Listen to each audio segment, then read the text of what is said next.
Hi, hope y'all doing well. Happy Friday, right? It's Friday. We are June 27th, 2025. I could have just looked there. And today we're going to explore. This is a bit loud, at least for me. Today we're going to explore some more of the backlog. More specifically, we have two demos.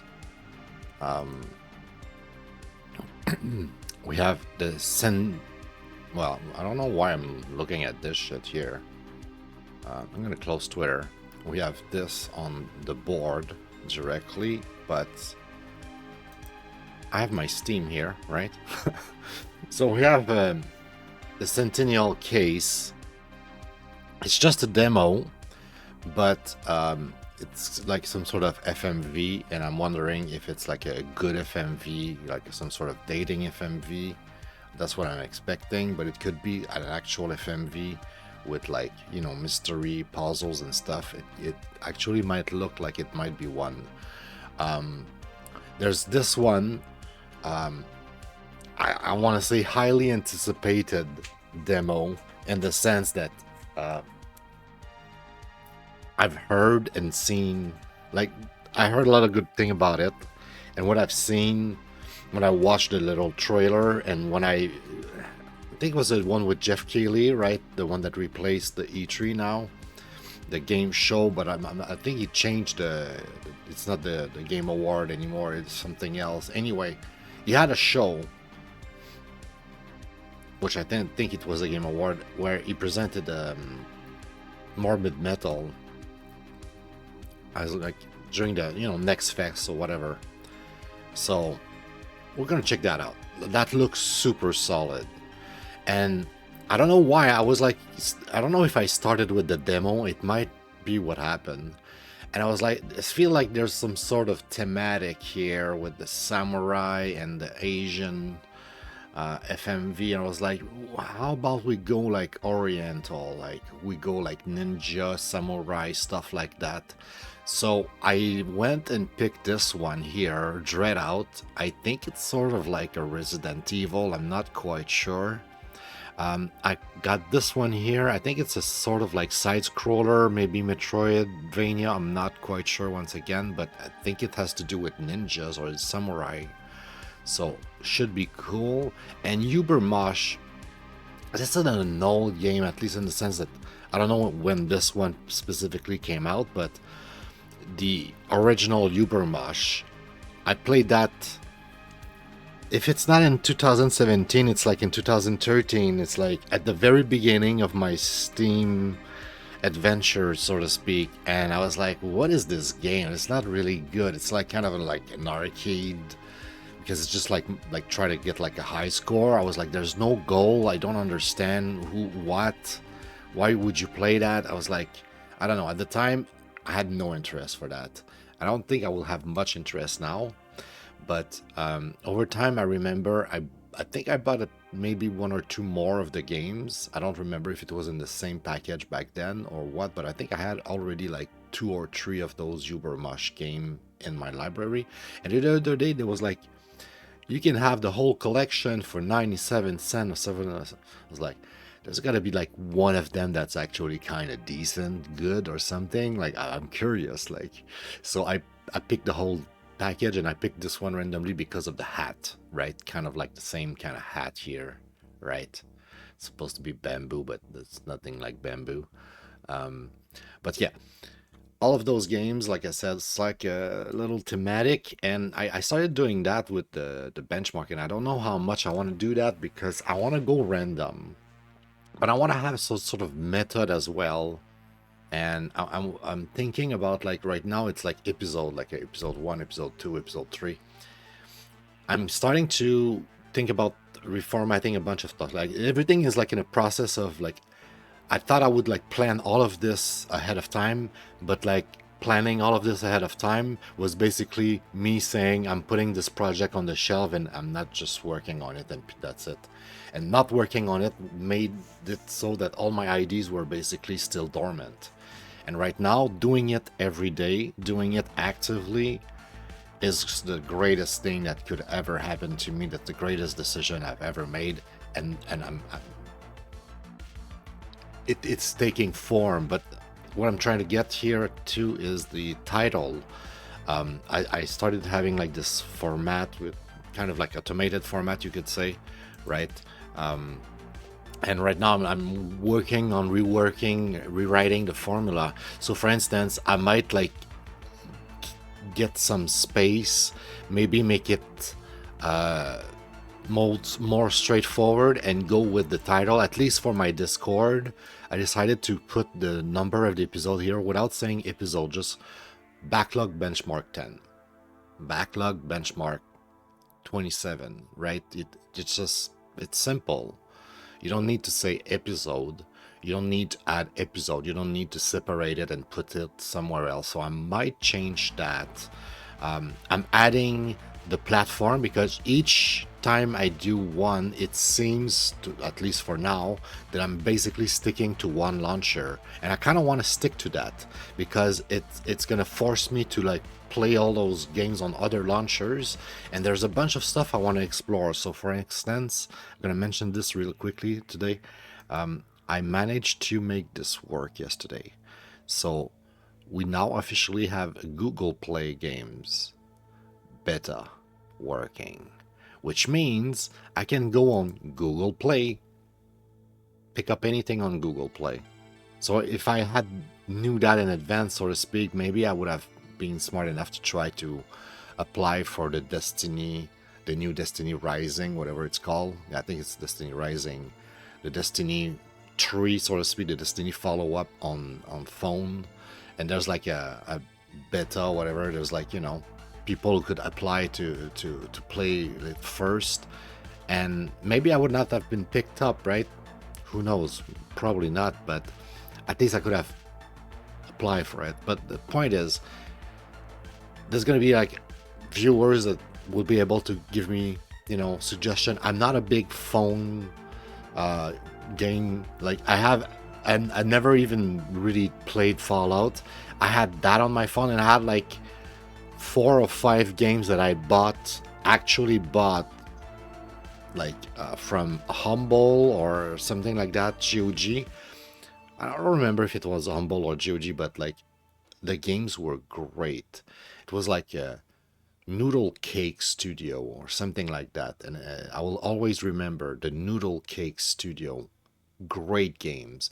Actually, one of those games, I don't know if it was Noodle Cake, but one of those great game that like was an actual legit game for phone, not a garbage like this one here that's like ball ball the ball or whatever, roll the ball, which is like it's kind of fun, and I had that on my Wii U or something, but it's not, and 3DS, but it's not so much like it's closer to like a phone game where you have like an infinite level mini level, and it's like kind of like they want you to pay for hints and stuff, and I had like legit games, and for some reason I cannot play them, and I'm really, and like Google knows, like I can see that Google knows that I have those games, that I own them, but it's like the phones don't have the support. So I was hoping maybe I will have the support here, but it doesn't seem so because that's the only thing I get in my library. All that to say, little parenthèse, right? A little detour here just to say that we're gonna stick to one platform each time if we can, and we're gonna try to discover games. The goal ultimately is for me and the public who watches to discover stuff, to just be initiated, to be, you know, blown away by how many crazy cool games there are there. And the point is, like, my backlog is filled with games that are maybe super good but also maybe super bad, and I don't know. Right now it's all in my imagination. Like I have like 5,000 freaking games stored in my Steam library. I played maybe 400, maybe, I don't know, 600, I don't know, maybe close to 1,000, maybe even more, I don't know. But I didn't play that many, and I have a hard time even try to put them in categories because most of them is just like I have to like rely on what I see in the trailer and stuff, and the you know, screenshot and thumbnails, and like that's why we're doing this. That is why we're doing this. All right, I think once again, every time I do this intro, I'm trying to like talk a little bit and, you know, try to keep it cozy and get to the point, but I feel like I'm talking too much each time. Point is, we're reformatting everything, and I'm trying to add more info in the title and stuff, and change are coming. That's what I'm saying. Change are coming. New format. I think the whole time when I made this whole parenthesis and I started like talking about with the sheet was to say I have this idea that I want to do more than just episodes. I want to like go with some thematic or something. Like I have a few here, like some weird games, or I can show you actually. So like just looking at the thumbnails and also like at the gameplay or whatever, it looks like it could be like a wacky episode. Like this is gonna be like, oh, a bunch of weird games. This one I want to keep secret. I just want you to see the name. It's called Punch Out. If you know the old game Punch Out, I have put 5 games together that might be more or less. Don't expect like a 1-for-1, obviously, but in the Punch Out realm. And I have this one which hopefully is actually what it says, which is just shmups. In fact, I was even thinking maybe tonight, if I do a second episode, which I really intend on doing, but like I need to, you know, do this one first, then go do some, you know, errands and stuff, and then we're gonna do the other one. And if I have a lot of time, we're gonna do plenty of episodes per day, but like I cannot promise anything because at some point I don't want to overwork myself either, because I'm so passionate about this project. I want it to go as far as possible, so I don't want to overdo it, but at the same time, at some point, I want you to understand that the cadence might accelerate. I might produce more than 1 episode per day. In some cases, for YouTube Rumble, I'm not sure how I'm gonna handle that, because like the date kind of matter, because, you know, it's a series and I want to be able to post mostly every day. But maybe in some cases I will keep an extra episode for like the days where I don't stream, so I can like post that on YouTube and Rumble on those days. So like the last day, maybe every time I do that and I take a day off, which right now is the Thursday, so every Wednesday maybe we do 2 episodes, just for the sake of having an extra episode to post on the next day. I think you get the drill, right? So yeah, shmups, I really want to do that tonight, and I feel like it could be a very short one. It could be like very short, and we can just like roll with another one. So, but for that, I need to not be too distracted. I need to shut up. I need to focus. Speaking of focus, the games today are as follow. I think I presented them really quickly already, right? But which one are we picking first? You know what? In the spirit of try to go fast, we're gonna go fast. Where's my controller? I think this will be quickly settled. Also, I'm not sure it's gonna work with the controller, but you know, I'm hoping. Is it connecting? All right. Unknown. We don't know. You guys ready? Let's go. Let's find out. Let's discover the backlog together. I need to work on this shit. I need to script something where I know what I'm saying. Doesn't sound too cheesy like what I just did there. It was a bit cheesy, wasn't it? Personal best 0, rank F. Okay. If the controller works right now, it's not working. Good little music though.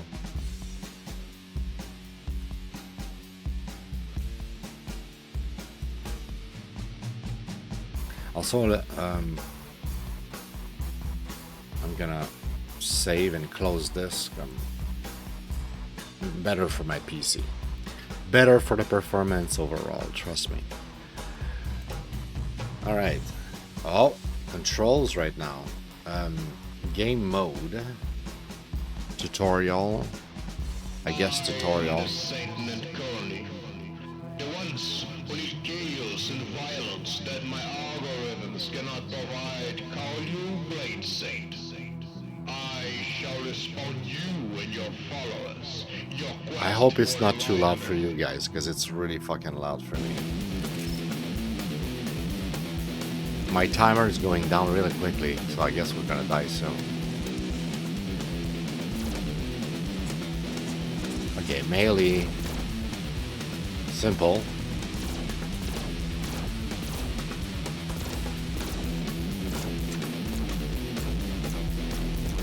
I don't know if I prefer that.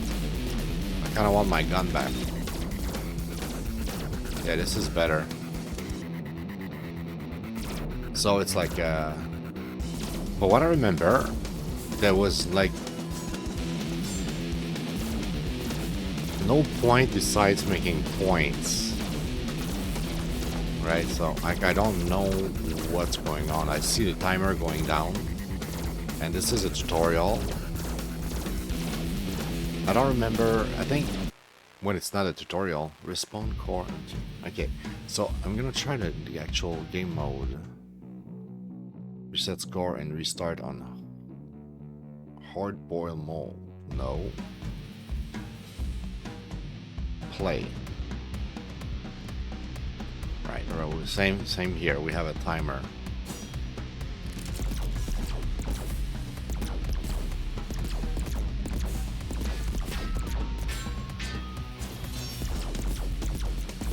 Do I need to survive? Do I get more time when I do kills? What's happening here? Do I have health point? Oh yeah, I have health point. Okay, I see my health now. I see my health. Progress, guys, progress.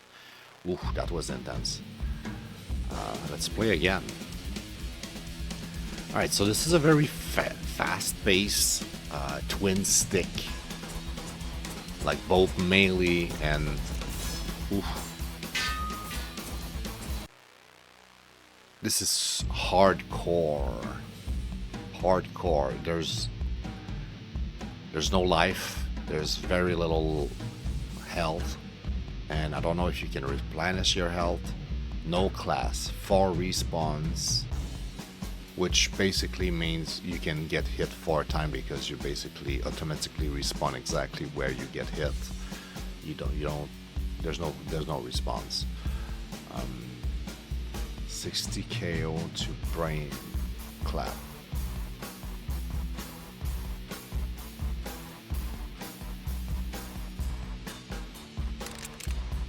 Oh, I see. Wait a second. We can spin this. 6 respawn, no gun. 40 KO to brain clap. Okay, that sounds easier. No guns though. Wow, yeah, no guns. You need to do 40 kills without guns. Okay. Only 3 respawn, but this time you have no blade. And it's basically like the original mode or whatever it was called, like but this time you don't have a blade. You only have your guns. And you need to do the 60 kill for brain clap. And I'm guessing brain clap must be winning the game, like GG. You somehow survive, like you spend like a minute and a half, 2 minutes of like game time. You have like 80 second or something, 90 second, I'm not sure. So like if it's 80 second or something, it's less than a minute and a half. That's not much. It's like a minute and 20 seconds. If you can get 20, 40 or 60 kill in a minute, 20 seconds, that's a lot, bro. Sure, your brain's gonna clap or whatever. There's got to be something to it. Like I don't get yet. There's got to be a way to extend the timer or go crazy rampage or something that I haven't seen. 2 respawn, better gear, 60 kill, but yeah, I've only 2 respawn. Okay. Catalyst, 3 respawn, 50. That's it. Nothing special here. No class. Okay, so this is the original that I played earlier. Let's just go for that. And like I said, it's probably not gonna last for long. We picked it in the sake of going fast, right? And I think it's gonna go fast. I think we know what kind of game it is.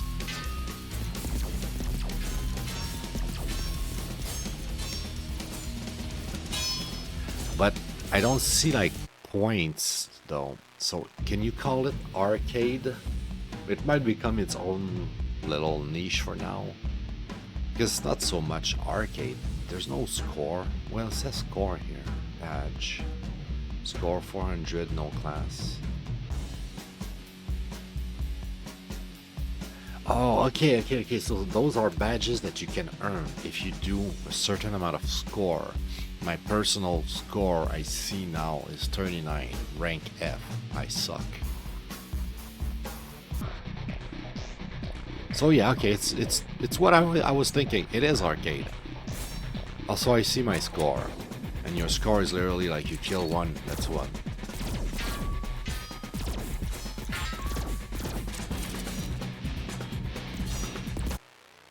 Damn, it's hardcore. Am I blind and I just get hit without knowing? I'm guessing that's what's happening. I have 4 health. I got hit already.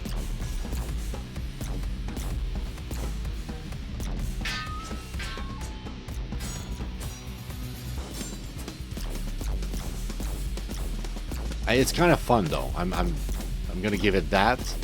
And this is like the 3rd one, right? So like at this point, you kind of know the formula of what he's doing or whatever.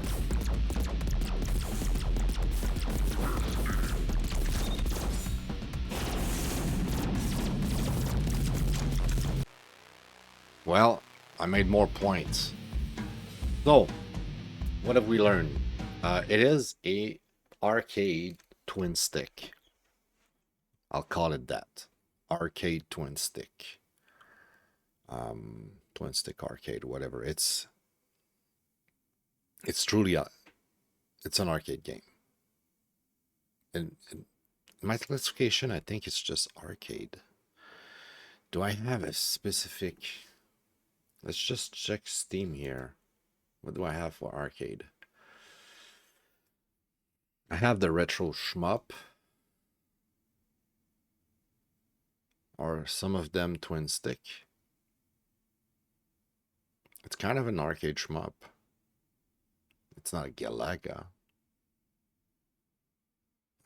This one, you see, this one is not so much like Galaga. It's like Galaga in the sense that you're making point, but you can in this one rotate and go around and shoot people. So it's not like Galaga where you're just shooting up.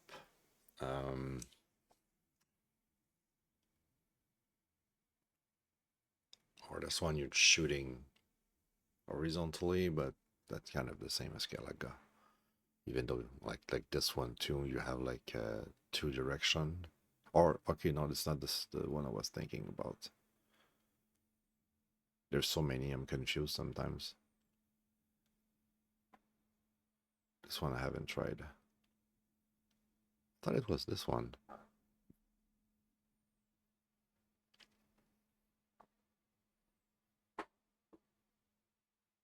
I have one where, oh, it's horizontal shift. This one, I think. Yeah.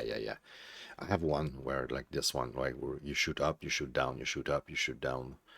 So this one is like you shoot left, you shoot right, you shoot left, you shoot right, and you can kind of like go up and down. But basically the enemies are coming from 2 direction. And I thought it was Bezier, but it's not. It's horizontal shift. Bezier might be like kind of like Bit Blaster, where you can kind of go in all direction At least it seems from what I see here. Which bring me to the game I was just playing. It kind of fits in that description, actually. We don't need to make a new category. I would just put it in Arcade Galaga. Yeah, that's it. Arcade Galaga. Let's go. That reminds me of a thing I wanted to say at the very beginning of the show. I wanted to mention that while I was talking about like everything's evolving and I'm building the system as I go, and it's great. Um, like one of the things I want to do is like I want the format to not be too long. I don't want like a 4 hour. I personally don't want to watch 4 hour of this each time. Like for myself, I don't want it to be 4 hours. So for the public, I don't want it to be 2 hours. 4 hours. I think 2 hours is kind of a good format. If I was super professional and everything, and maybe I had like the money and time and completely invested in it because like it would earn me money because I had like a big public and like successful. Maybe at that point I could make a like professional YouTube video of 30 minutes and put that in a 30-minute thing. And maybe through my process of automating everything I do, maybe I will get to the point where I will do that and slowly shift towards that format. But in the spirit of doing that, I will start doing something I already started doing, but I'm doing more of it, which is preparing in advance what are the next set of games and starting rating them so that when I come down to, okay, we played the game, we tried the demo, let's go check the chart, right? Let's go check the document that you can all have access. If you click on the description down below, you click the image if you're on Twitch, obviously, but also on all of the place where I post those videos. In the description, I always put the benchmark results link, which is this document. You can make a copy and start, making your own, document, like your own backlog catalog where you can catalog all of your libraries, all of your games, and put them to the test for yourself. Or you can, without making a copy, at least check the document to get all the info that you want firsthand for yourself. Like you don't just see it on stream, you yourself can access this document. So I'm going to start as much as I can doing this in advance so that I can save time, right? We just did the game, like we're like 35 minutes in. I talked for like 10-15 minutes, which is way too much. It should be like 5. And then we played the game for like 5-10 minutes, and now we're like 35 minutes in, because at the beginning of the show there was like a good 5-10 minutes of music, so that's why the 35 minutes. But yeah, if we want to get through as fast as possible and try to keep it under 2 hour and maybe even less, the idea is to do that in advance during my own time, during preparation in between episodes, offline. So like when I go live and I'm like, all right, we're doing an episode now, and maybe I'll take a break of a few minutes, and stay tuned and just refresh in like 15 minutes or something. Or maybe I'll stay live here, but I'll cut the recording for myself, and then I'll just pick up the recording for a second episode, and we're just gonna change the name of the stream. But for the stream's sake, I might just cut stream on Twitch too, because stream kind of does my VOD for myself too, like on Twitch, because I'll leave the VOD on Twitch for as long as Twitch want to keep them, and I want to keep the Twitch VOD as updated and with thumbnails and everything the same way I do on. Anyway, once again, I go too much in details here. My point is just to say that I'm gonna do that in advance. So instead of just filling it up and try to figure out as I go, I can like review what I've put down as an information in advance, right? All right, so the first game that we've done today is UBERMOSH, and by doing that I'll have to put the gray line again. I'll have to come here, be like, sorry, no line. I'll put the line here. It doesn't remember that I want it Oops, I don't want it gray and big and stuff. I would like it gray, and I would like it like that, and I would like you to try again. Thank you. All right, so UBERMOSH. I had very low expectation. 2-star was like, it's gonna be a workable game. It's gonna be like, could be decent, but it's really not my thing. So, I want to say it kind of fit that description. I think it's too simple. It's too simple and too hardcore to be mainstream and that everybody's going to enjoy it. And that's why UBERMOSH is UBERMOSH. And it's like this really fringe, this very niche little arcade, crazy twin stick where, like, I'm sure there's a few people who played every single episode who actually love it and grind the leaderboard if there's one and stuff like that. Makes sense. But for the vast majority of people, it's not even going to be considered a decent game. I know way back in the days, like I was telling you the story, I don't know if it was in 2017 or 2000 whatever. I just remembered I talk a lot, but there's no music. But it didn't hook me up at all. I was like, what is this? I don't understand. Like back then I was still a Nintendo fanboy, no experience of working in the industry and none of that. So I was still like thinking that I know a lot of games and I know about a lot about gaming, but I didn't know anything. And in that context, my judgment was like, what is this? I don't want to play that. And right now I understand the context, I understand the interest, I understand why somebody would play that, and I even could see myself play that and enjoying it. But at the same time, it's not really my jam. It's not something that I want to do like right now. I will definitely explore each of those games, maybe even during the benchmark at some point. I want to figure out, that's one of the things I was trying to say at the beginning. I want to get to a point where it's not just episode 1, 2, 3, 4, 5.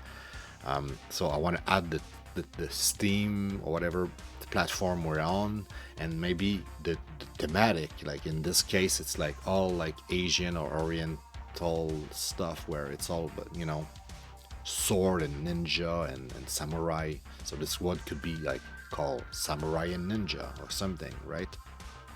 The next one I want to do is like a bunch of shmups. So I could be just like Steam shmups. So like you understand by the title a little bit more of what to expect beyond just like the thumbnail, right? Because I think the thumbnails right now are kind of good. I want to keep working with that model until I improve on my skill to make better thumbnails. But I'm satisfied with the thumbnails for now. I was thinking of adding more text, but I'm like, no, I'm just gonna make the title better. But yeah, once again, I digress a lot. I'm sorry. I'm just like that. I'm crazy, right? Read the description of my channel. I know I talk a lot. So objectively, I'll go with 2. So like, that's what I was saying. Like I could save so much time if I can just review all of this and be like, yep, exactly that. And then just maybe give my personal rating here. You know, I could like, instead of just filling up the first one. Well, I cannot really give the official rating until I actually try it for myself. I can try to predict it. That's kind of what we're doing here. Anyway, there's other things like try to predict this. I can try to predict this and then correct it. Be like, oh, was I right to think that UBERMOSH is arcade? Like a Gradius, not Gradius, Galaga, and we're talking about like a shmup that you go for score. That's what I mean by Galaga. Not so much like the fact that it shoots, you know, that your stick on the line and yet you shoot vertically. It's not just limited to that. It's like any kind of like shmup where you shoot stuff to get points in 2D. Obviously, if it's in 3D or something else, we'll probably put it in a different category. It's kind of like when we do that, eventually I'm thinking that we're kind of finding the combination of words that would be like the best categorization that would go with what I call my classification, which is also something I think I can try to predict in advance and then try to confirm, which would save a lot of time. Like if we can save even like, I don't know, 10, 20, 30 minutes, how much blah blah each episode where I'm just talking about like, oh, I think this is this type of game, this is this type of category. That's a lot. That's a lot of time that I could do in preparation instead. So I'll do that for episode 11, which is tonight. So depending on how much time I spend on my events and how much time I spend on the actual preparation, we'll see when we start the next episode. I want to start early because, like I said, if Shmup goes well, we might do a double episode tonight. I'm so excited to do more episodes and just do more work. It just feels good. Anyway, and also it feels like right now I have 46 game being benchmarked. That means I have 46 game in my library.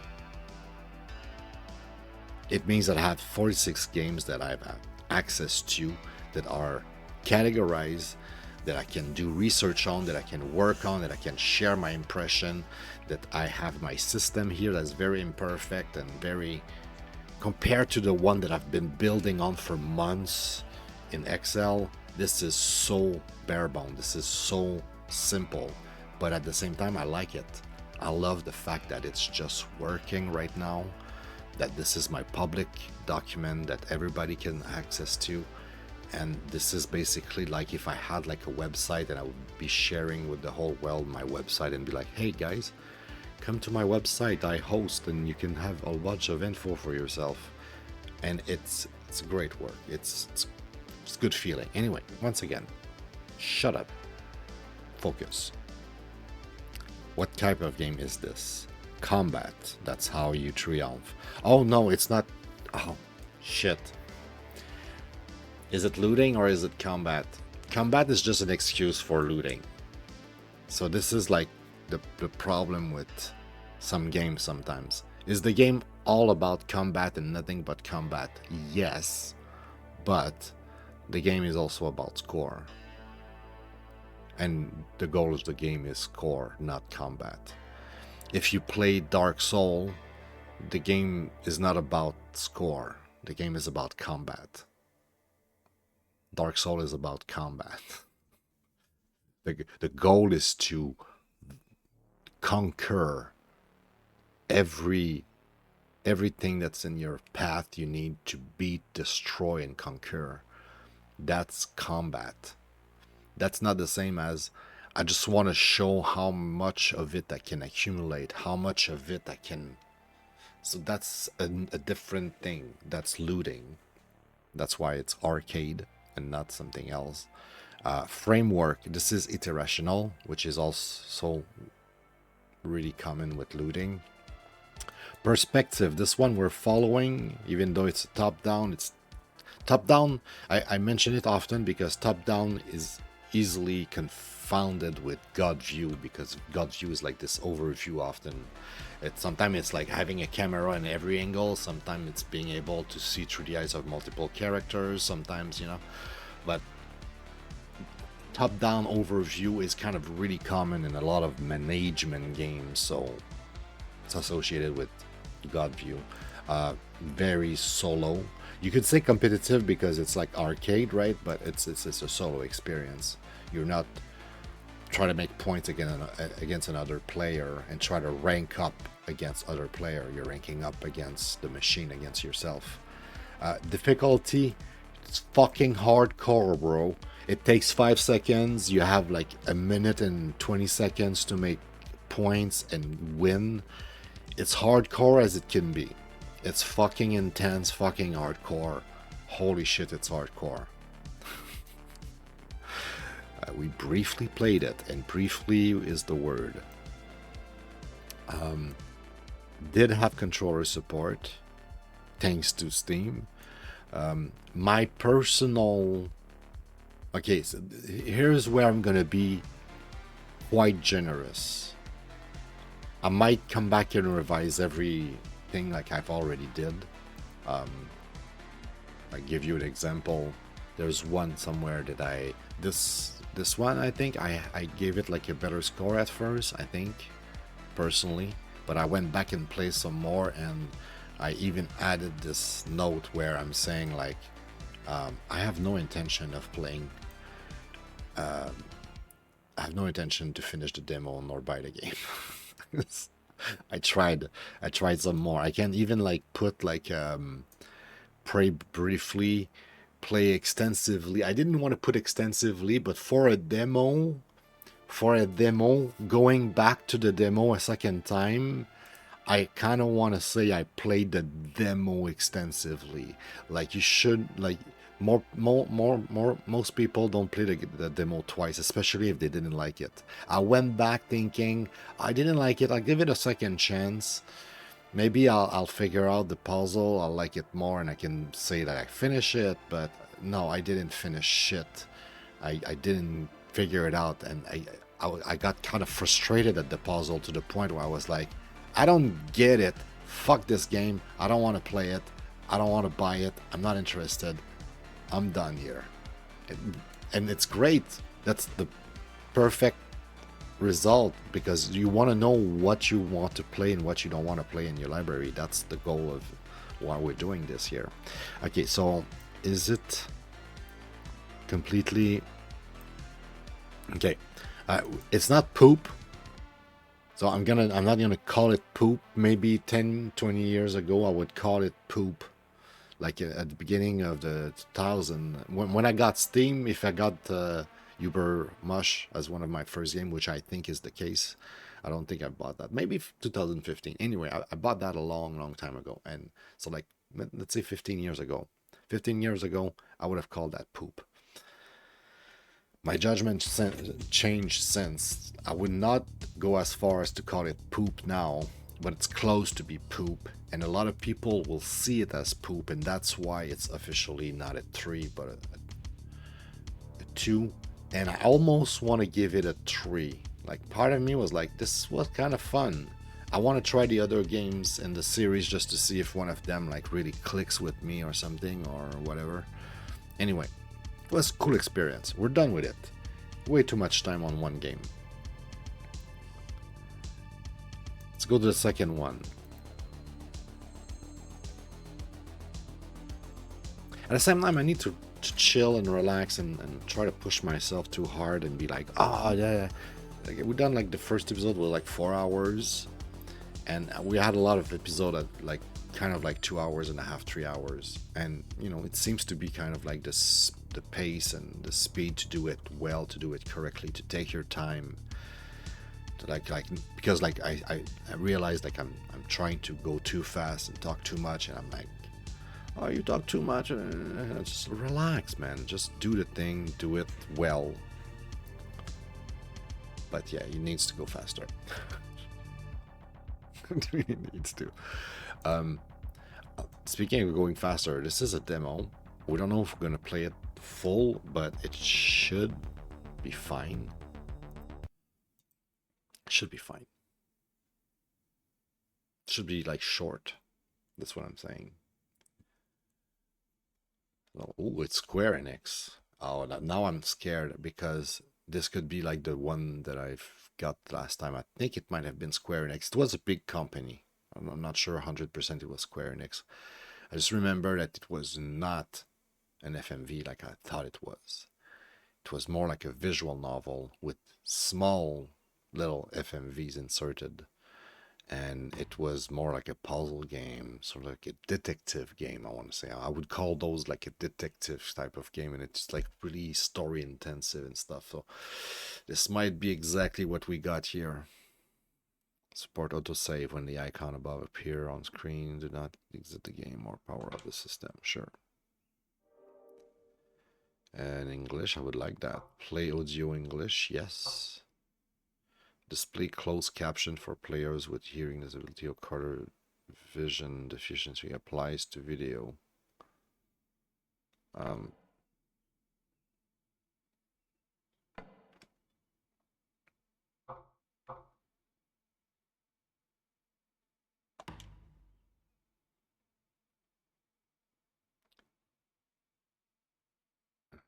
You can only change tech audio from the option. Accessibility settings can be changed anytime. Cool.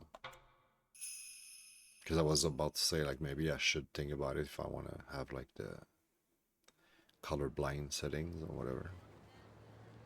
Alright. It could be some sort of visual novel with, like, a bunch of interactable element. I'll shut up here.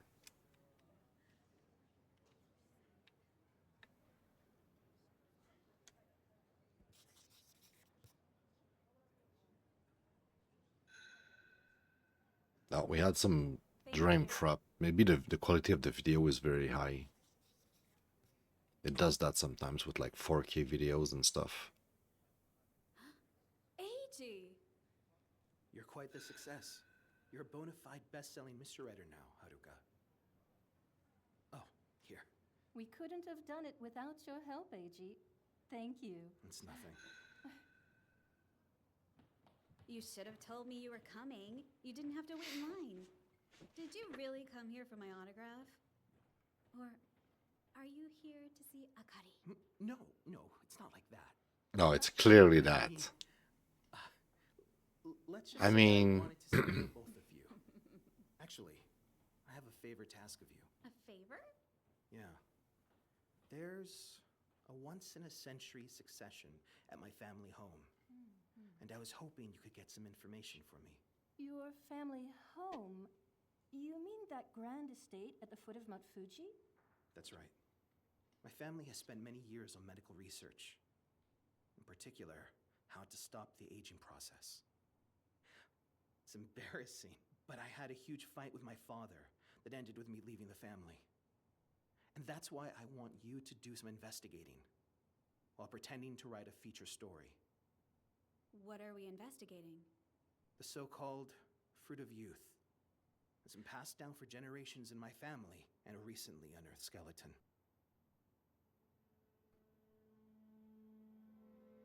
At 3 p.m. yesterday, the police were informed Okay, that so... skeleton remains had been found at an estate in Penmamura, Fujimine County, Shizuoka.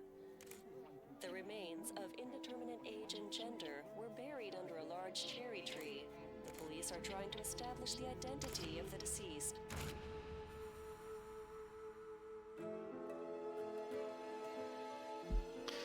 So I think we're not playing the guy. We might play the two girls or one of the girls as like as some sort of detective.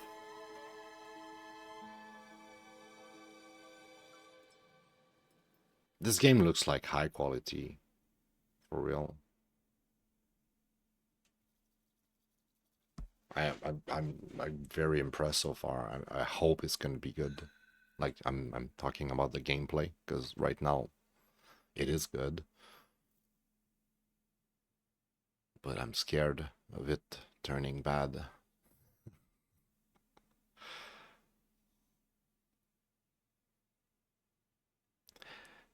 And like I don't think it's gonna be like a dating sim like I thought it was, which is cool. I like to be surprised.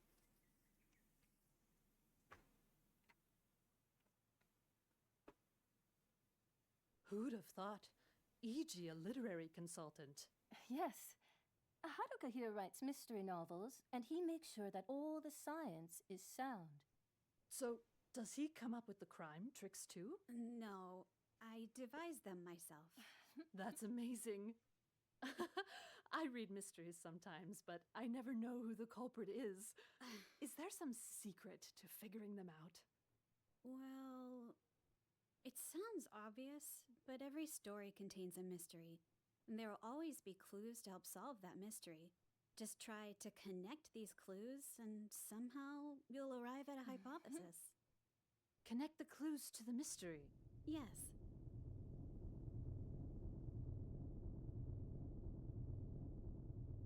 Every story has a mystery, as well as clues to help solve that mystery. In this cognitive space, I fit the mystery and clues together like a puzzle, come up with a hypothesis, and build a connected path of logic. And I'm here to help with the reasoning, huh? Yes, but remember, you're just an image of Eiji inside my head. Well, then... Let's give it a shot.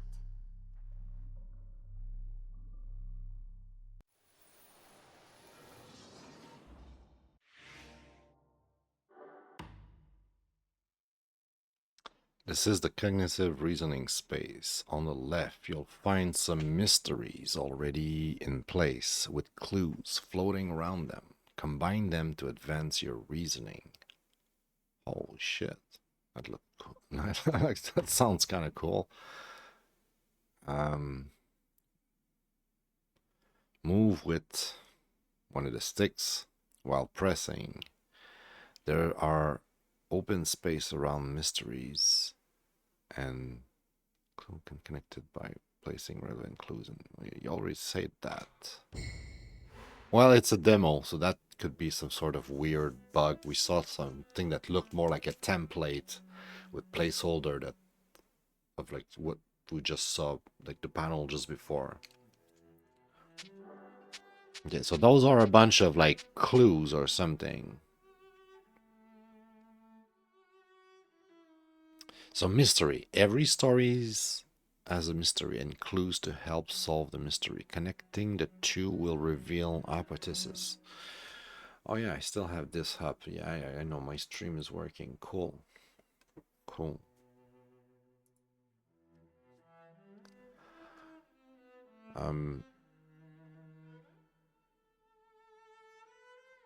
Okay.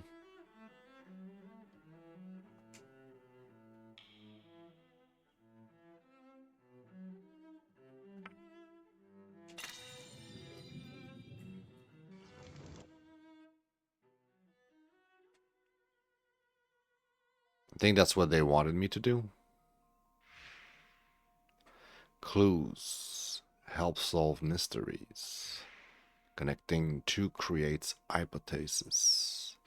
Oh, I see what they mean. Okay, so you had like one clue, and then you put like another clue, and those two makes another cell appear, and that cell is the hypothesis.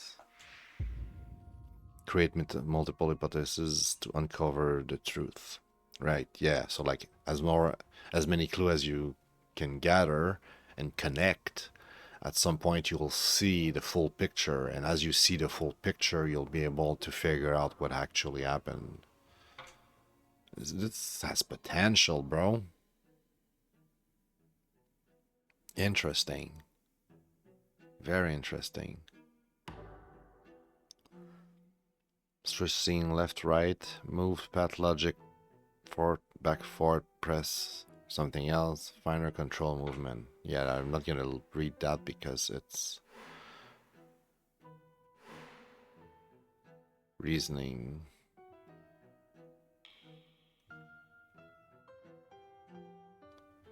Complete when enough. Okay, so we have the complete when we have enough hypothesis, which is only one in this case.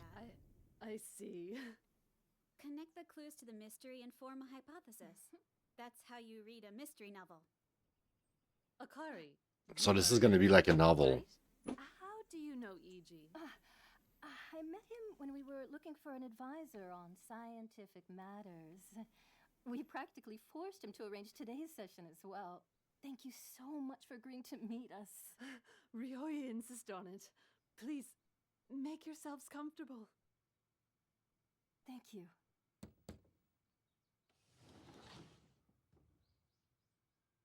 Oh, that looks very good on you. It's been ages since I last wore a kimono. You look so handsome in it. She's right. I barely recognize you. Well, I can't attend the cherry blossom ceremony in my regular clothes. It was all laid out for me, and most importantly...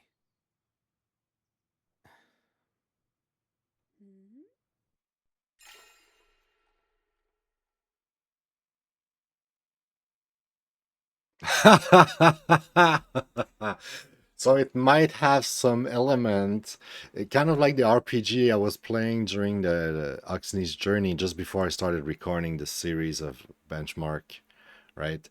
I was playing this RPG with like some sort of like weird dating element where it was an RPG, but you could literally date the character that you were traveling with. So like it might. I was thinking that was an FMV, a dating FMV. There might be something here. Also, I'm not sure what they mean by D. So like if I press A, it's gonna be like I want to look good for Akira. It's just for the sake of laughing here, I'm gonna say that. I'm gonna select it with the mouse to be sure I say that, actually. I can't, it doesn't work. Hello.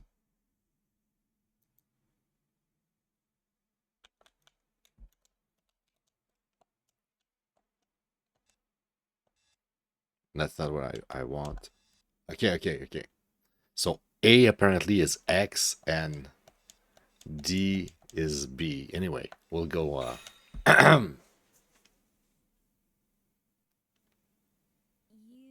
wanted to look good for Akari?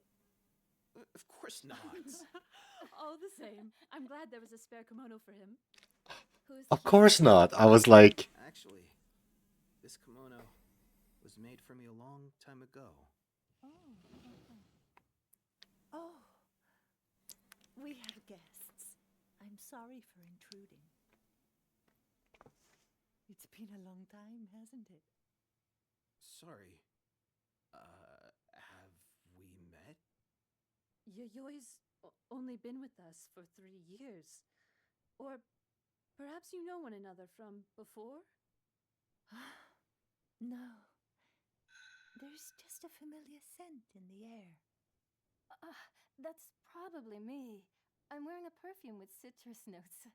Now that you mention it, that does smell refreshing. Anyway, this is our live-in housekeeper, Yayoi. mystery. You wanted to see me? Mr. Shijima asked me to gather the equipment for the cherry blossom ceremony, but I just can't find some of the items. Let's look for them together, shall we? E.g., I will join you later. Everyone, please go on ahead to the Shijima cherry tree. So, was that your mother, Eiji? Or perhaps your stepmother? How did you know? Oh well. Oh well. I know how to read people. I was about to say, like, was she like an actual like relative somehow? Like clearly she knew him, but when being asked like that, she was like, "Oh, I'm not gonna say it like right now, right here. Like I'm just gonna pretend that I made a mistake." But she definitely recognized him. So like clearly she has seen that, and we're gonna see how it works with the clue and stuff here. Connecting mysteries and press clue. Sure. So does he come up with the crime tricks too? Prove that Oko is AG's stepmother. So you put that clue, it gives you that hypothesis. There seemed to be some distance between you two.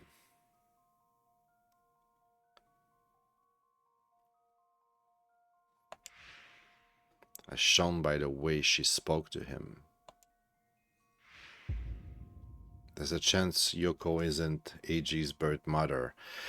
It's exactly what I was thinking. I guess that was that obvious. I think they wanted you to understand that maybe his mother is her, but she pretends to be his mother, but it's just like for the face of society. In the face of society, everybody thinks that he's this woman's son, but truly the actual mother might be the servant, which, you know, was kind of common back then, and it's probably as common today. It will probably be as common tomorrow if we don't all self-destroy with these goddamn AI robots. Anyway.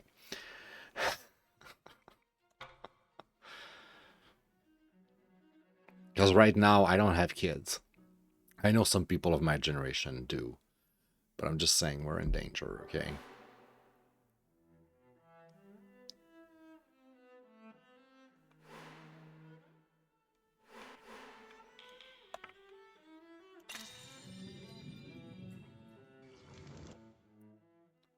you had your own kimono. She didn't know you had your own kimono.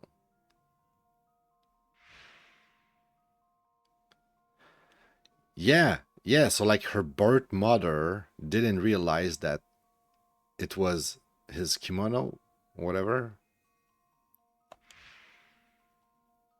If she were his mother, she would know that he had a kimono. There's a chance Yoko isn't Enji's birth mother. Alright, so this is definitely a detective type of game. So now we know that reasoning is complete.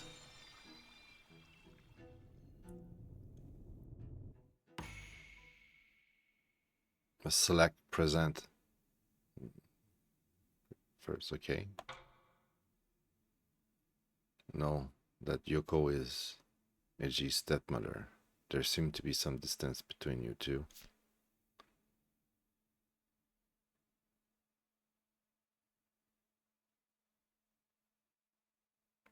I mean, there. Okay, so like you have to choose which one is the best hint.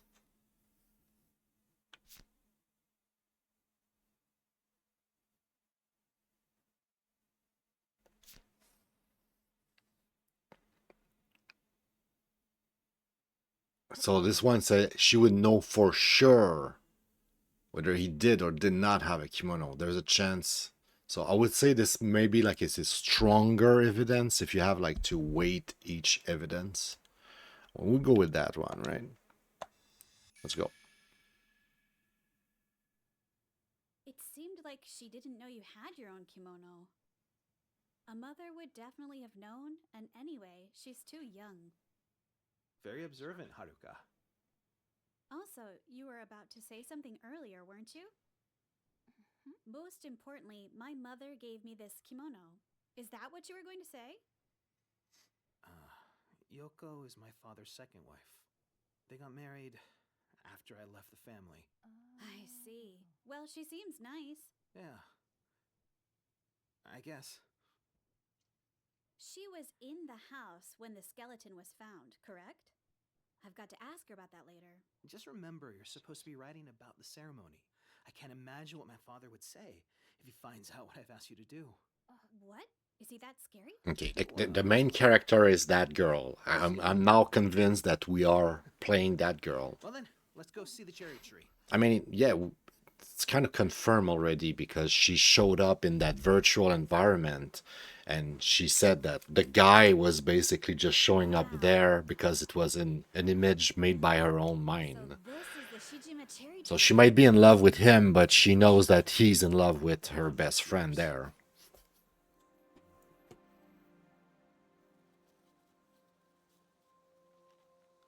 The skeleton was found under this tree, right? Yeah. Who killed and buried that sad soul here, I wonder? Killed? The skeleton's chest bones had marks that suggested a knife wound, apparently. But then, shouldn't the police be investigating this? My father's in a standoff with the police right now. He told them not to say anything until the remains were identified. But somehow, the story got leaked to the media. But the remains are nearly 100 years old, apparently. So the police have no reason to hurry. That's why I want to solve this mystery. So what you want to know is...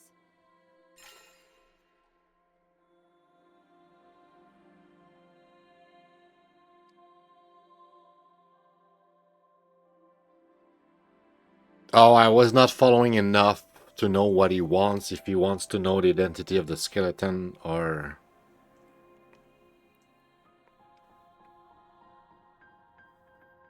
I would say that. The killer from 100 years ago, right? The identities of both the skeleton and the killer. Say you do uncover the truth about this 100-year-old murder, then what? It's of great importance to me, actually. I suspect that skeleton has something to do with the Shijima family's fruit of youth. You've mentioned that fruit before. Maybe you wanted to know more about the skeleton More precisely, specifically. the Tokijiku no Kaku no Konomi. According to my mother, anyone who consumes this fruit will stop aging forever. It's mentioned in the Kojiki Chronicles. This fruit of youth has been passed down for generations in my family. Although I've never seen it, and my father won't tell me anything about it. But if it's somewhere in that house, I'm going to find it and rewrite the future of medicine. Eiji, you realize it's strange for a scientist to be saying all that, right? But it isn't strange at all. Science offers countermeasures to aging. Really? The telomeres at the ends of the human chromosome determines how many times a cell can divide. They're like game tokens, and aging is what happens when tokens get spent. But some forms of life have an endless supply of these tokens. Endless? Yeah. Cancer cells, for example. They're able to multiply infinitely because their telomeres constantly repair themselves. In effect, they're ageless. That's why it isn't totally bizarre that a fruit might contain components that stop aging. A fruit that makes people ageless. And it's called the,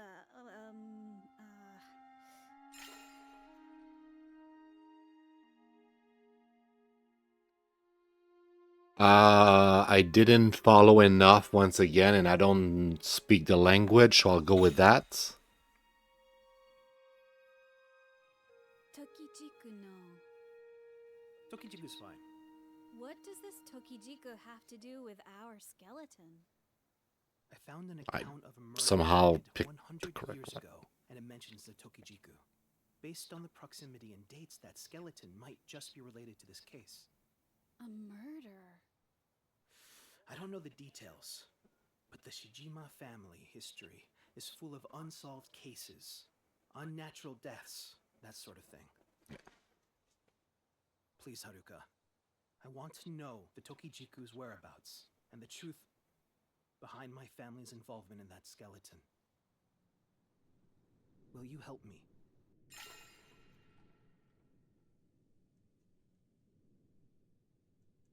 You owe me one for this. You need to marry me. That's what she's thinking. Of course. I'd be glad to help. But where should I start? I have just the reading material for you. Reading material? And it's right up your... Didn't think you'd be the first one here. Long time no see, Eiji. You really think you can just waltz back in here and interfere with the family's succession? You're Haruka Kagami, aren't you? Author of the Detective Makoto Nishimari series. You know about it? Of course. Look, Kazunaga. She created Makoto Nishimari. You know, with the cool catchphrase, the path of logic lines up. Never heard of it. This is Haruka Kagami, a writer, and her editor. A writer. My older Interesting. brother, Kazunaga, and my younger brother, Mitsunori. Nice to meet you. Just wondering, what brings you two here? Haruka's writing a feature story. About the skeleton under the cherry tree.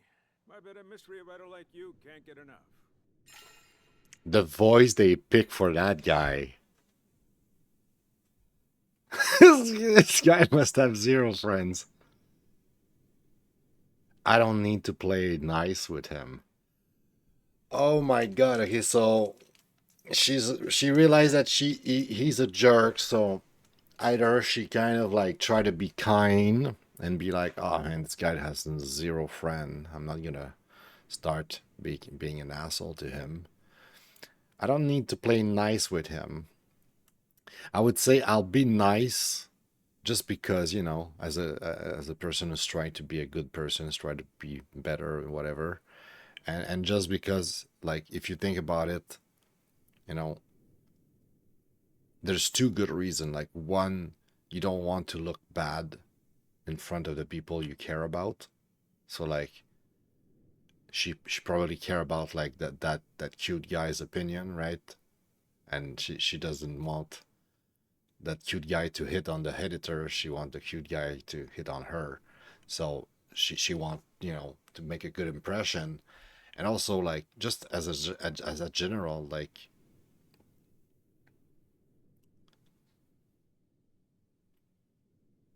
like you. Oh yeah, as a general, you don't want to perpetuate the wheel of, like, you could say, quote unquote violence. Like if you the eye, an eye for an eye, everybody go blind. So like if the person is a jerk, being a jerk to that person is not gonna fix anything. That's something I understood way, learn and understood, and actually I'm trying now to apply this late in my life. I'm trying to apply it because, like, for a very brief period of my time, I was becoming the jerk because I was tired of all the jerks. And I was like, well, if you can fight them, join them, so to speak. It's like, well, people are jerks. I'm going to be a jerk to them too. Like, you think that I'm the bad guy, I'll be the bad guy. Anyway. So yeah, I'll go with that option here. This guy must have 0 friends. Poor dude. I won't make it worse. This guy must have 0 friends. I'm dying to know more. Is the answer you're looking for, yes? Given your expertise, why don't you try figuring it out yourself? The identity of that skeleton, I mean. Then you can proclaim the path of logic lines up. Of course. I'll look into it.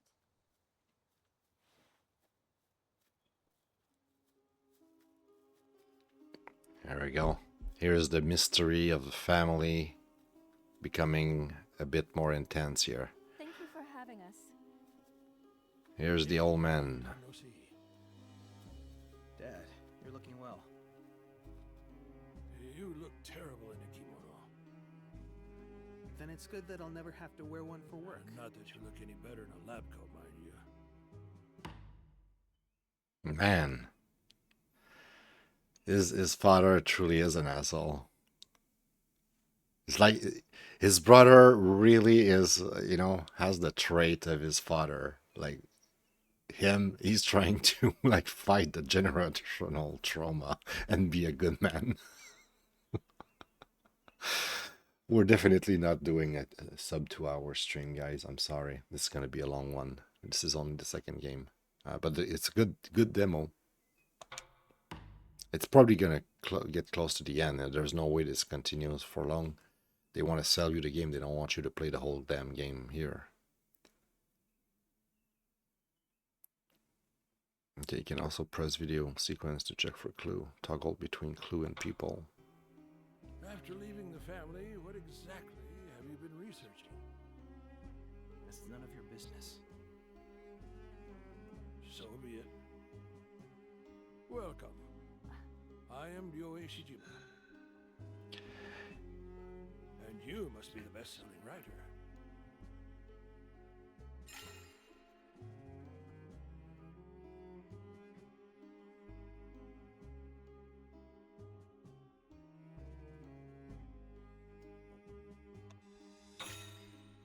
Let's be humble. Best-selling is a bit... So you're interested in our cherry blossom ceremony? This ceremony is an important family tradition, held once every 100 years. Feel free to take part and ask questions, but I ask you not to interfere. We don't usually let outsiders attend, after all. We understand. Thank you. I promise we won't cause any inconvenience. To be honest, that skeleton has attracted a lot of unwanted media attention. Such a nuisance. If this story of yours could help clarify matters, we'd be very grateful. Really? Who's that? Oh, that's our gardener, Takehiko Kusakari. He's looked after this cherry tree for us for many years. Excellent work. You should be proud, Kusakari. It's my pleasure, sir. Then let us begin.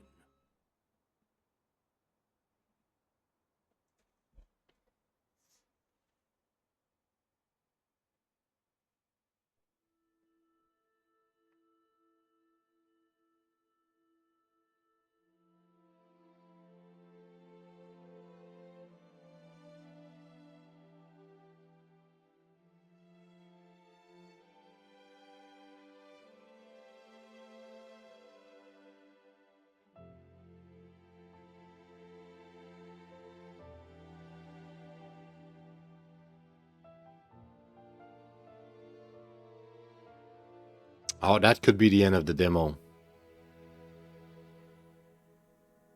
That would be a good place to be like, yeah, you tasted it. Now you know what it is. Do you want to play it? Go buy it.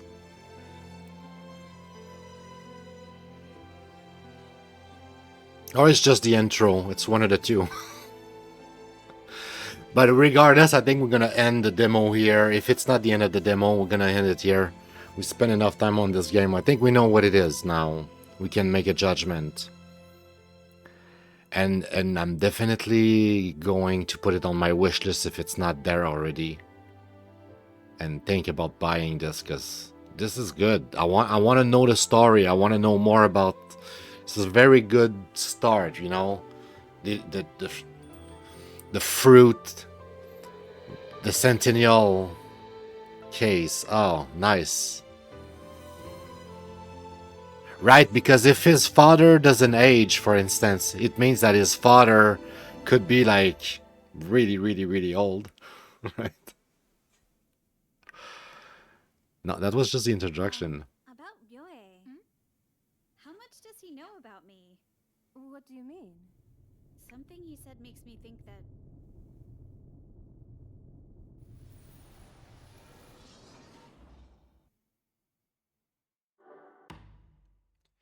Press go screen with relevant information.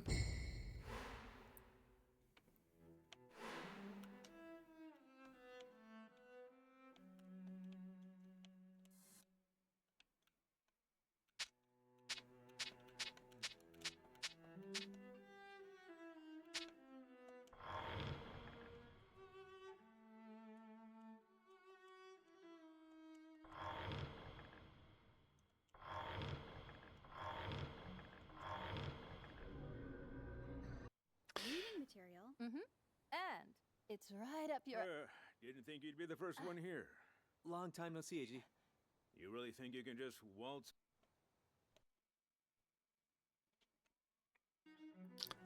Alright, like I said, I don't know how this works, and I said I was gonna stop it there, regardless. How do I get out of this game, though?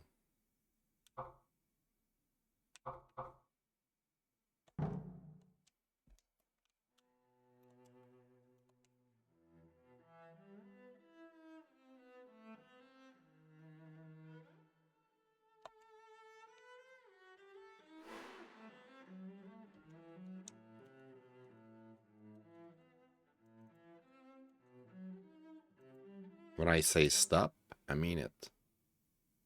There we go. So, as I was saying,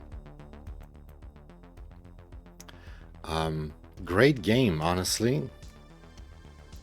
Very, very, very impressive. This is not what I was expecting at all. I thought this was gonna be just like a dating FMV. It's not a dating FMV whatsoever. It's more like the bunker. Where did I put that? Is it in story? I think it's in story. The bunker.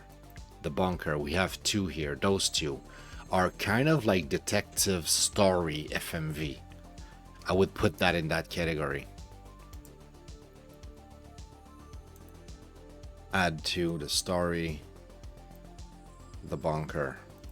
It's a demo. It's gonna disappear from my library, so there's no point in doing all the rating here. So demo here. Objectively speaking,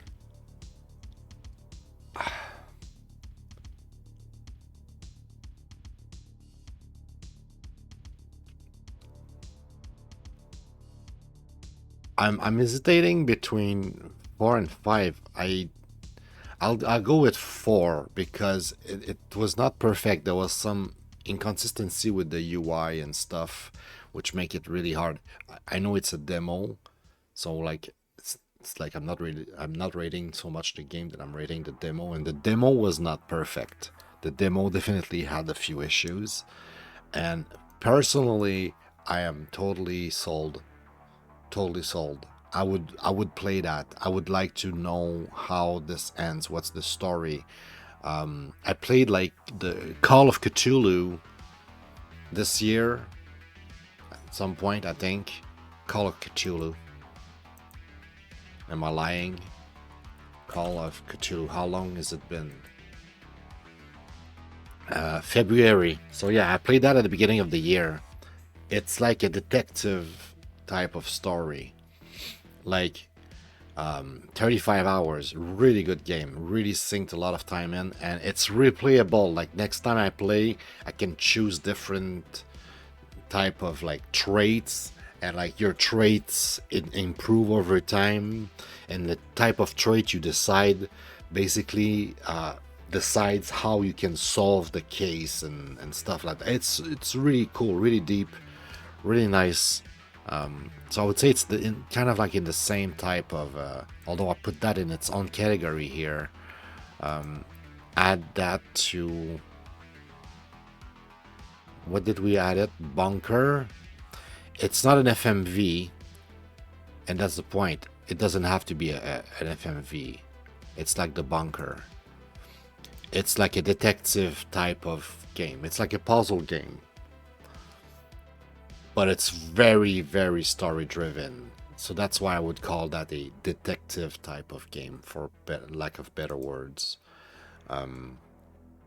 And what type of game it is? It's a detective type of game. The Bunker. The Bunker. I have the Bunker. Okay. Last time we had the Bunker, we put it in point and click. Is it a point and click? Ay, ay, ay, ay, ay, ay, ay, ay, ay. Not exactly. It's not exactly a point and click. It's more like an FMV. For now, I will call that an FMV once again, for lack of better words. But yesterday also I was thinking about something. For instance, like I have a bunch of like hardcore platformer, puzzle platformer. I might change all of these to just platformer, action platformer here.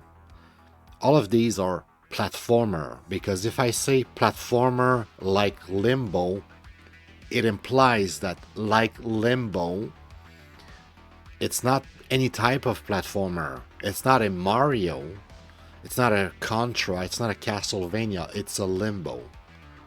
And that's what I mean, like, this is too complex. This is bloat. This is too much. This is not good. We need to fix this. So I will try tonight or some other night at some point in the very near future, try to deep-load this and try to fix it for the future. So like run and gun. Run and gun. Okay, it's a platformer. It's a platformer like Contra. You don't need to say it's a run and gun. We want to know as a general... We want less words, simpler category. That's what I'm trying to get at here. All right. Controller support. It had actually controller support. I just decided at some point to play with keyboard and mouse. I didn't play extensively, but we spent a lot of time, a good 30 minutes, I want to say, on this. So we'll still say that we played briefly, but it's getting close to, you know. Now, how do you play? You play by solving puzzles.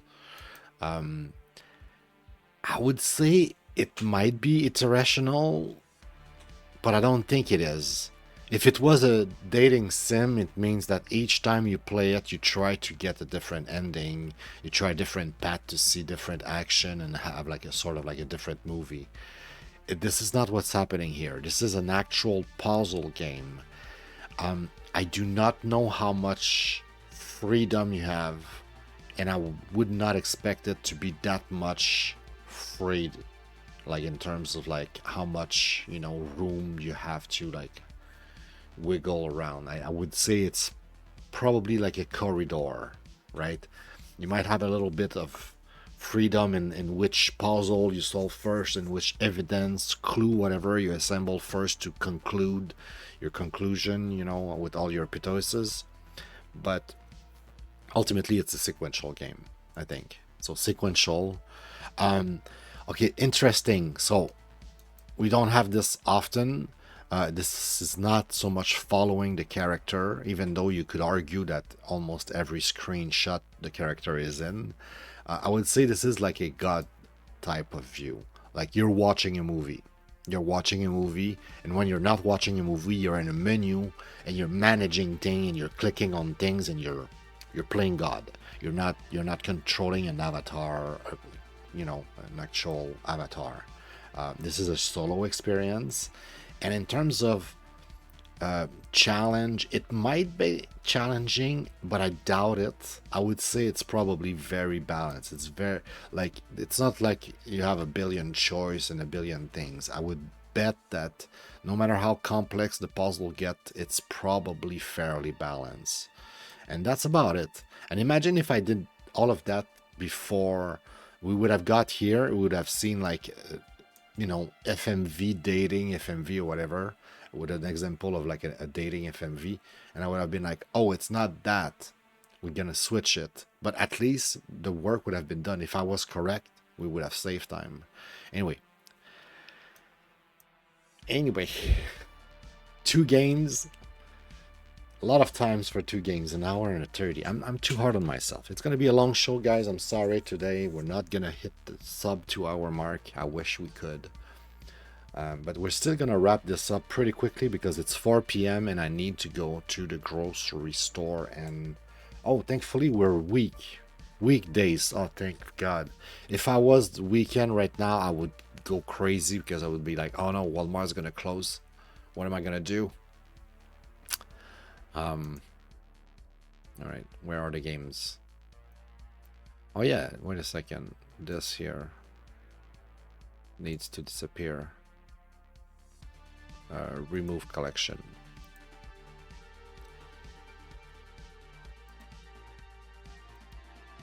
All right, here's the benchmark. Okay, so I kind of want to finish with this one. In case it's too long, like I'm gonna play enough to figure out what it is. If it's too long, I might just pause, go in the menu, not in the menu, but like in the chart, right, and do the rating, and just continue later after the stream. But I kind of want to try that kind of last. So it's between this one and this one. And we just been told kind of like a story, something that kind of looks like a movie or whatever. And I would like to get through something more quickly if possible, hopefully. Gonna try that.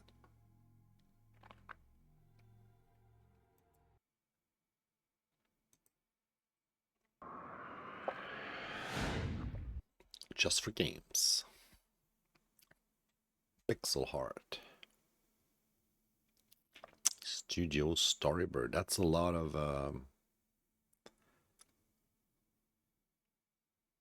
maybe it's a good sign. It means there's a lot of production behind the game.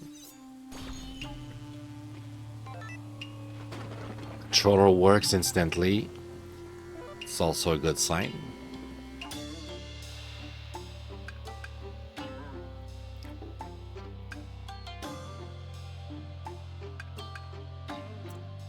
Musashi. Musashi. Miyamoto Musashi. Can you hear me?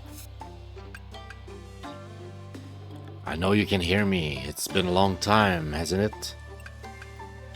You have defeated me. You have defeated my body, but my spirit still remains. I want my revenge, Musashi. Whatever it takes. Our duel isn't over yet. Join me, Musashi. You have no choice. You only have a few... Oh, I'm sorry. I drank too much water at once or something. You only have a few weeks to join me, or all of Japan will pay for your insult to me. You know where to find me, Musashi. Where it ended.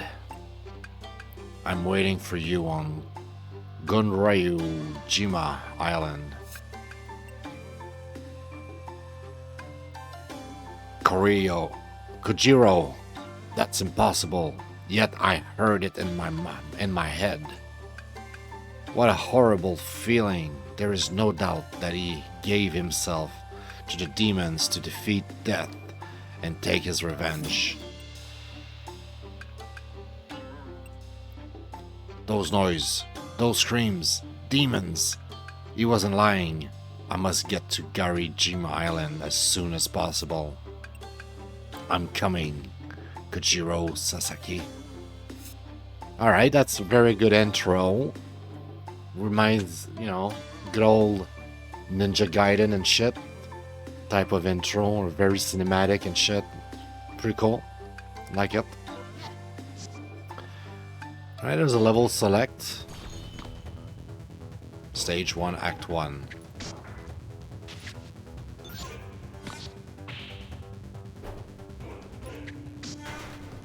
Okay, do I...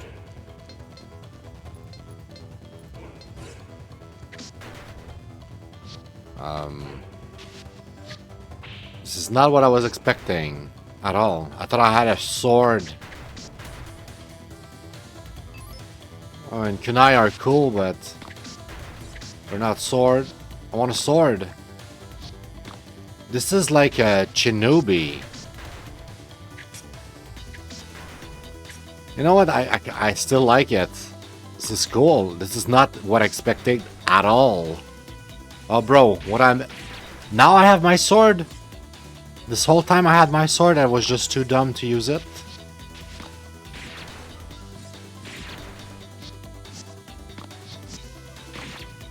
Oh, I'm loving this shit.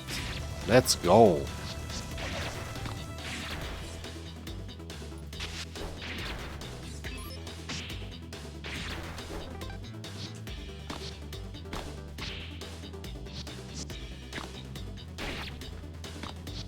Okay, I need to learn the button or remap them.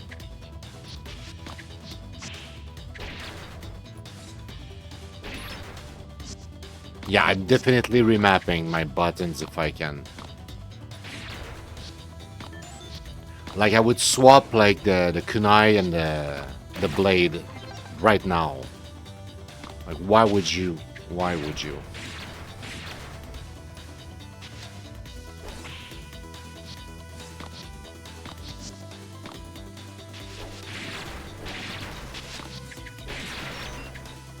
The dash is pretty fucking good, though. I'll give it that.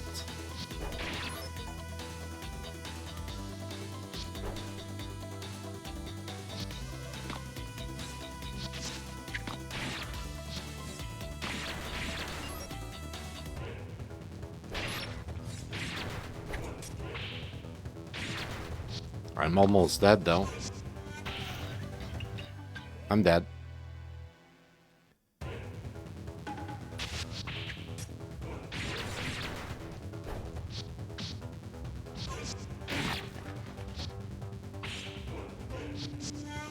So, I'm not sure how to pick those up.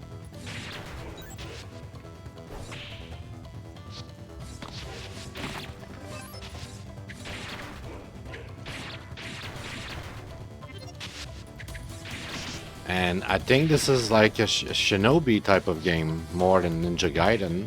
But yeah, this is freaking great. I'm gonna die again.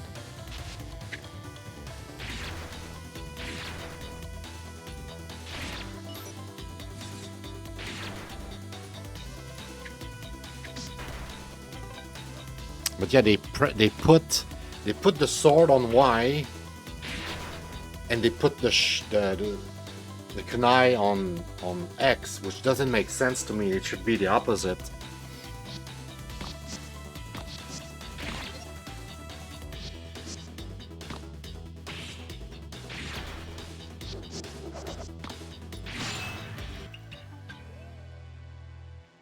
Ouch.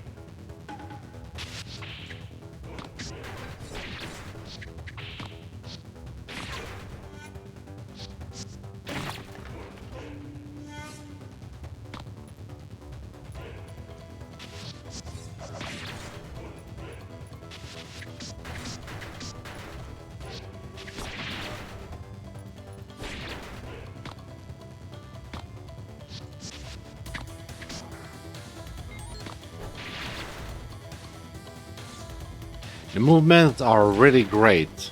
I just don't like how the controls are set up right now.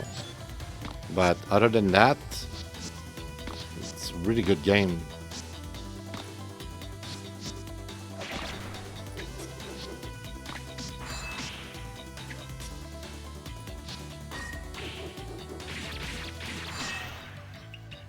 I don't know what I was thinking.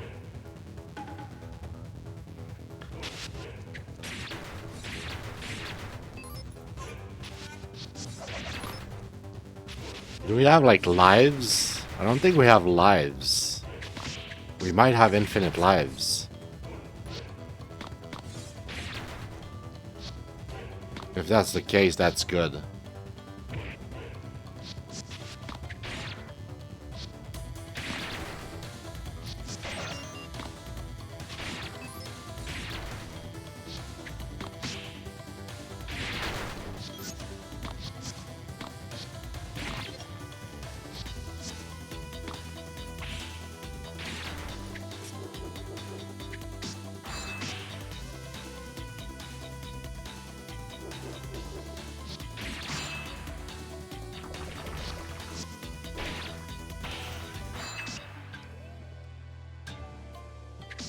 I'm bad. Okay, there's an amount of life. Okay, all right. We had our experience, guys. I'm sorry. It's a bit short. But then again, we don't want to spend an hour in each game like I did with the last game. The point is to keep it short. We just want to know if the game is good and what is it. I don't think it's a Metroidvania, but I think you are probably able to come back and replay the same level because you have this map. So I'm assuming, I was hoping to beat like at least one level, but apparently I'm really bad at games. At least right now, at least at this game. At least with this controller. Oh, I should 8 minutes. Yeah, that was very short. Give me, I'll give it like 2 more minutes. I just want to go in the menu though. I just want to check if I can fix my controls because, oh my god, this is stupid. Why would you put X, kunai, and a sword on Y? It's retarded. It's backwards. It's the opposite of what it should be. At least in my head, it's really dumb. Maybe Chernobyl was like that, and that's why they made it like that. I could understood that if like on Sega or whatever, because Sega had like a different type of buttons layout anyway, right?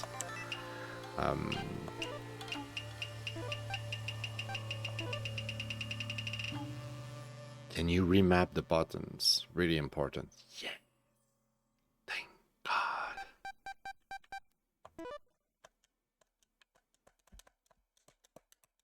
It doesn't want to remap. It doesn't remap for the controller, it rebind. Are you shitting me?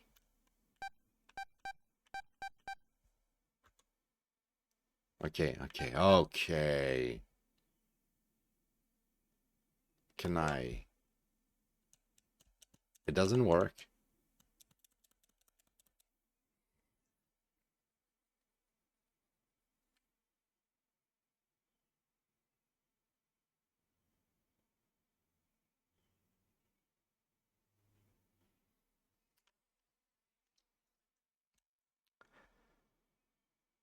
There's a run button?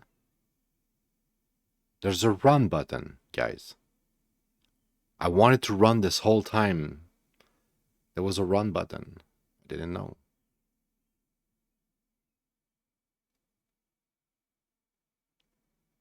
Well, shit. And when I press the button I want to use for the kunai, it doesn't respond. On B.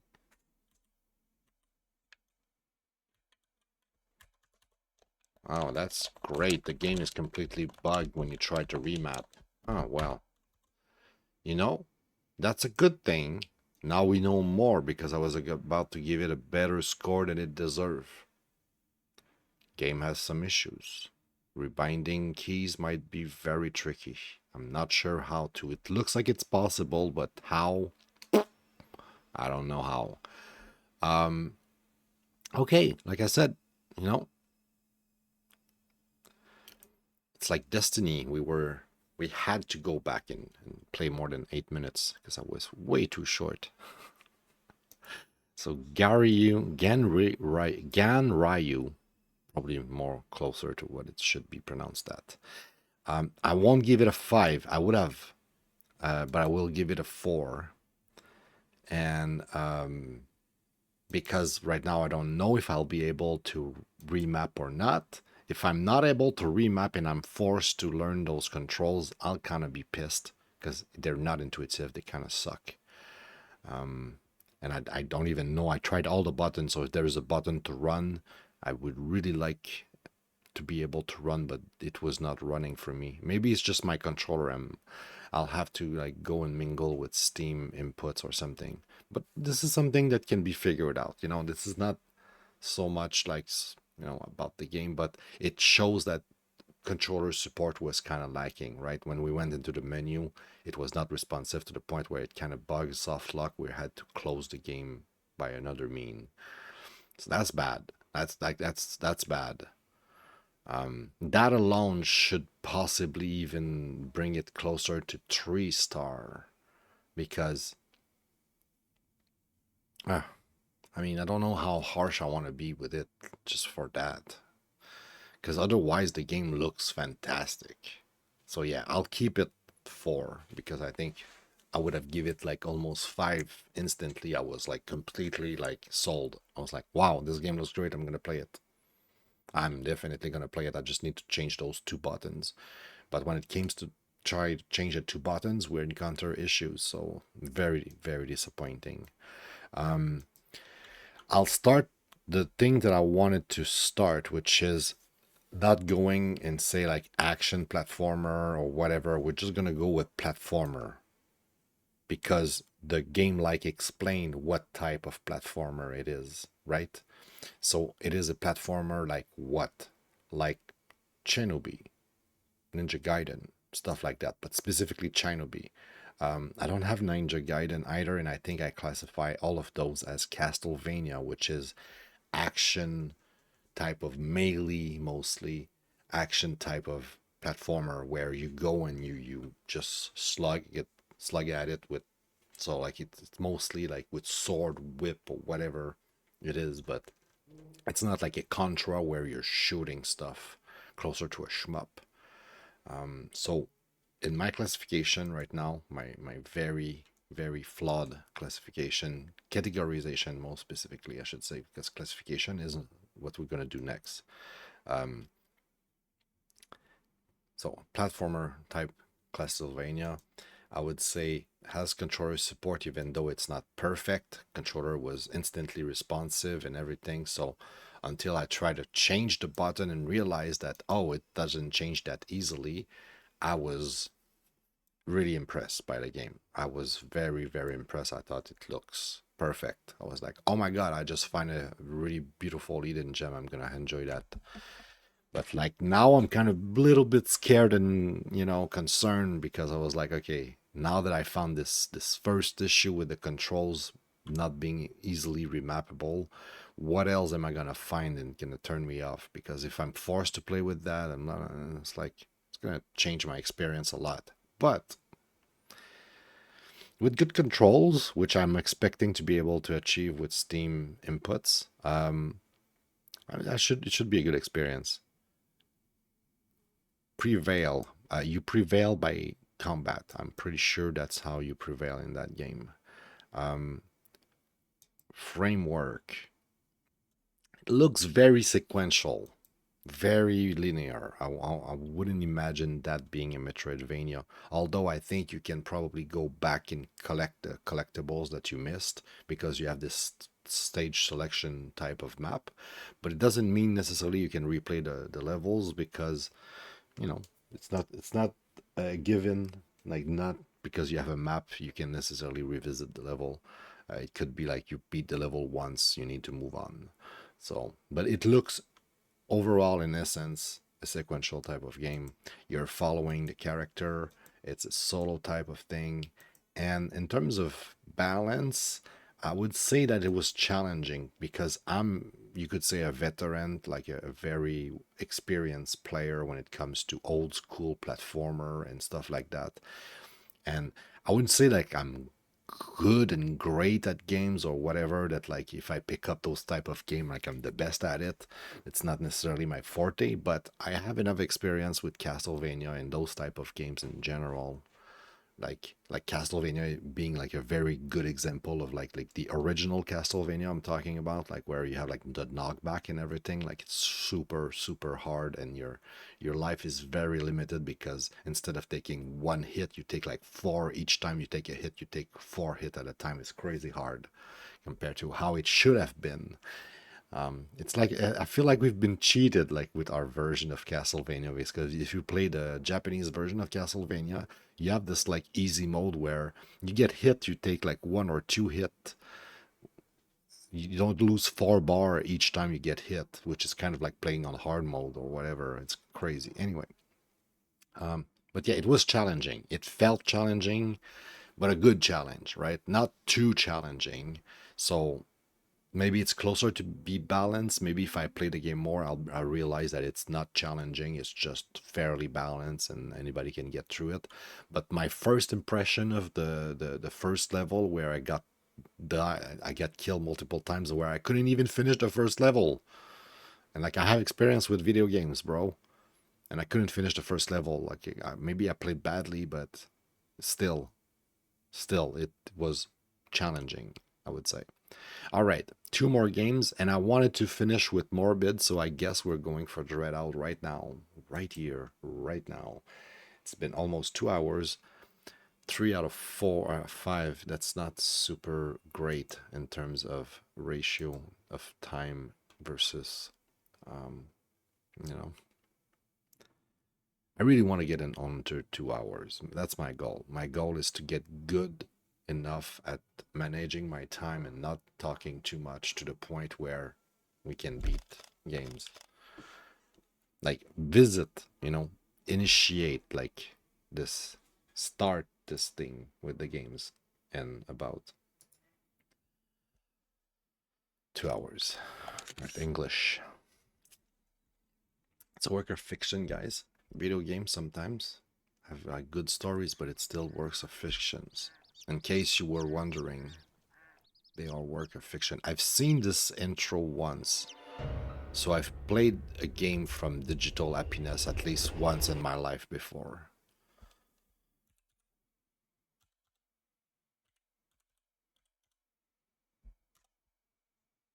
Just the brightness. Oh, maybe it was actually a DreadOut game. I think I had a demo of DreadOut on Wii U, maybe. Or maybe it was on Steam, I remember playing it. New game. A name for a demo. It's the demo, right? Oh no, it's not a demo, it's a full game. I'm stupid. It's just like, I've been doing like a bunch of demo lately. This is the full game. I was just thinking that the other day. I need to do less demo and more This games. It's never empty. Oh no, The frame power drape. it contains is not diminished, Maybe a few frame drape. and its keepers Frame never dropped. sleep. What was I saying? Frame drape.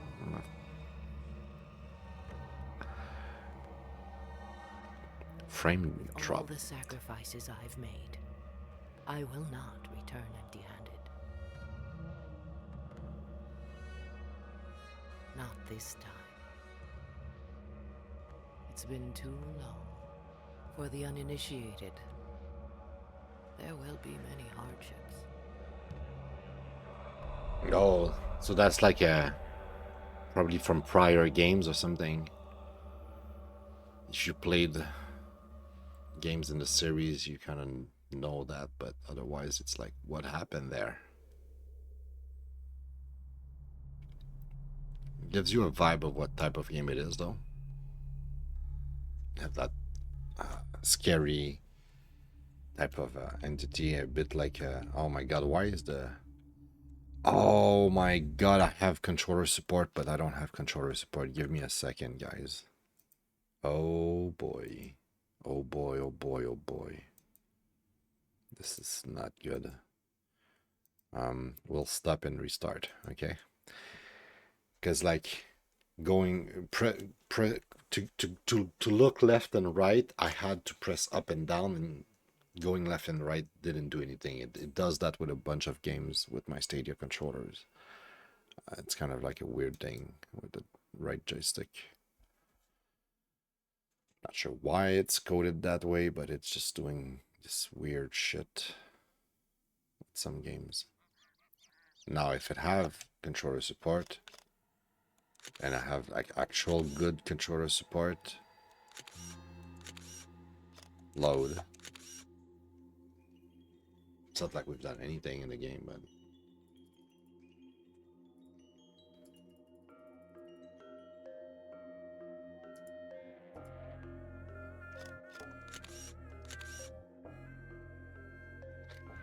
I thought I was loading it. Oh, when you load it, it just loads you back here because you have done nothing. Great.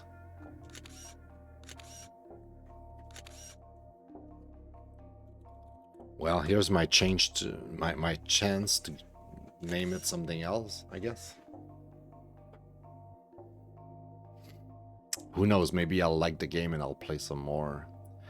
Although right now, like today, right now, with the games that I've been playing, that I am playing right now, I'm not in the mood to play a Resident Evil type of game, horror. This place. I'm not feeling it.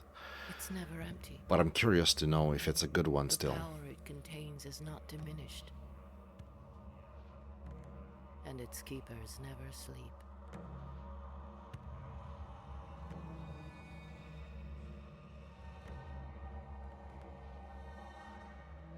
With all the sacrifices I've made, I will not return empty-handed.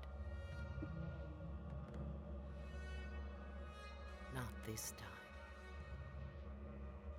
It's been too long. I could have skipped that. I'm stupid. Alright, let's try again. This time the control seems to work.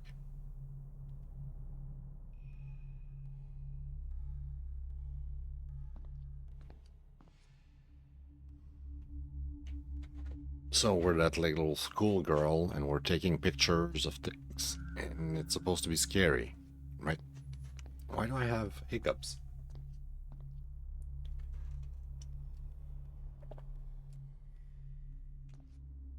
I think I'm hungry and my stomach is like acting up some weird ways. Okay. Miss Siska, where are we? I really wasn't expecting there to be a bridge here. That complicates things a bit. What we should have done was taken a left turn initially, turned right at the intersection, and then went straight before turning around and making a left instead of a right. Is that us? That looks a bit like us. I don't know. Okay. What are we doing here?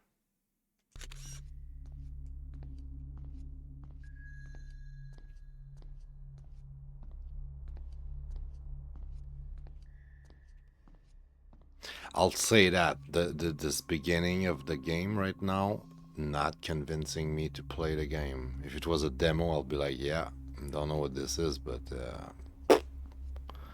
I don't want to buy it. What is this?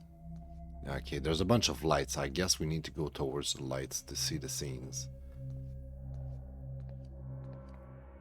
There's gotta be some storytelling here or something. Over here! Oh, wait for me! Wait, where are you going? Don't just run off like that.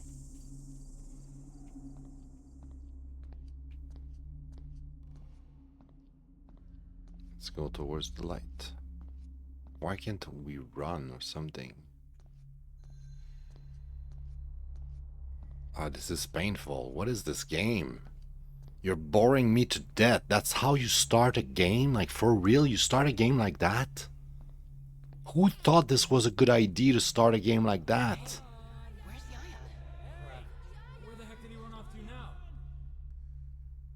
No, like, I'm sorry. Like, I've played a lot of games in my life, but this is, like, legit fucking boring. You start your game like that. That's supposed to like hook, grab the player by the balls, and be like, hey, you're gonna love this.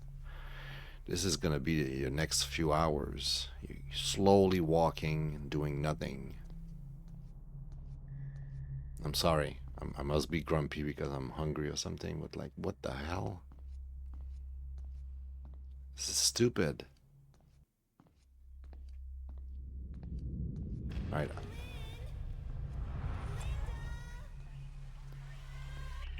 I see lights this way, and I don't really care. I'm just gonna go this way as much as I can. Hopefully we can like skip all of that crap. Just want some gameplay, bro. We want to know what the game is. This is like too much presentation, bro. You're not selling me the horror. You're not selling me anything right now. You're just making me want to stop playing. Just making me regret my choice. What is this game?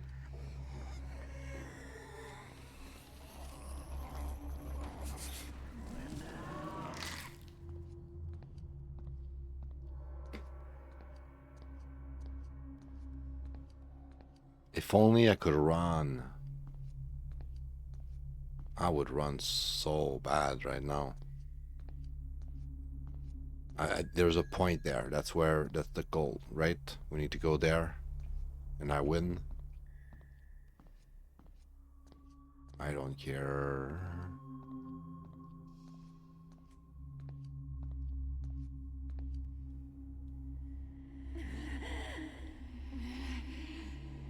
It's kind of creepy. That's kind of creepy. I'll give it that. No. She's mine.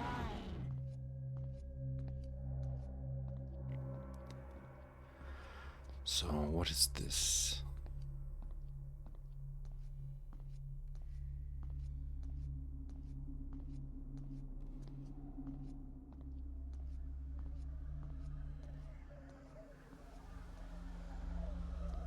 That's our character, at least it seems.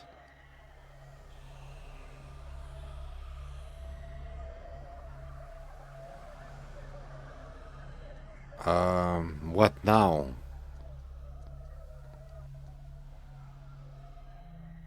We go back. I don't understand, guys. Is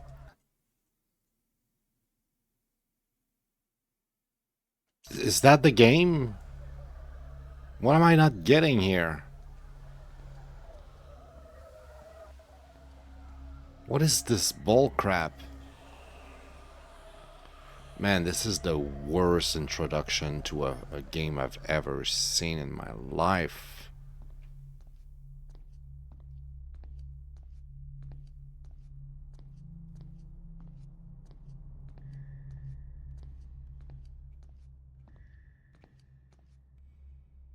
It's not like there's something else than this dot there. So if it's not this way, it's towards the light. The whole time I was walking in the wrong direction. Kill me now. So what did we learn? Nothing. We still don't know what type of game it is. I mean, I'm assuming it's a Resident Evil type of horror thingy, but I'm not even sure about that. I think it's about like taking pictures, so taking pictures is not exactly like Resident Evil. It depends on like, can you fight with your pictures? Like, and like slow them down or like kill them if you take a picture of them? Like, how does that work? And like, you know, the structure of the game, like, is it like a Resident Evil where it's kind of like a Metroidvania where you have a map and everything is locked and you need to figure out? Because like I was thinking about that yesterday too, like Metroidvania, I hate that term. A lot of people hate that term. I'm starting to dislike it too, and I'm thinking like what would replace Metroidvania? And I was thinking like it's simply like a maze. Those games are mazes. That's what they are. They're a bunch of mazes with locked corridor, and you need to explore the maze to find the keys to unlock the door, to keep exploring the maze until you figure out how to get the fuck out. It's a maze. Those games are mazes. So like, it shouldn't be called a Metroidvania, it should be called a maze type of game. And any game that is basically structured like a maze, where you backtrack and you find a bunch of keys that unlock more of it, it's a maze. Anyway, I'm glad I had something to talk, just because this was a long walk. It better be doing something when I get to the fucking light, I swear. I guess I'm the problem here, right? I'm the one who didn't understood the game here. The presentation was not supposed to be like 30 minutes of walk nonsense. You're just supposed to walk towards the light, right? Right? Am I still going forward, or am I stuck in place right now? I want to make sure I'm actually going forward here. Okay, because it didn't look like it. I'll be very honest. It didn't look like I was going forward.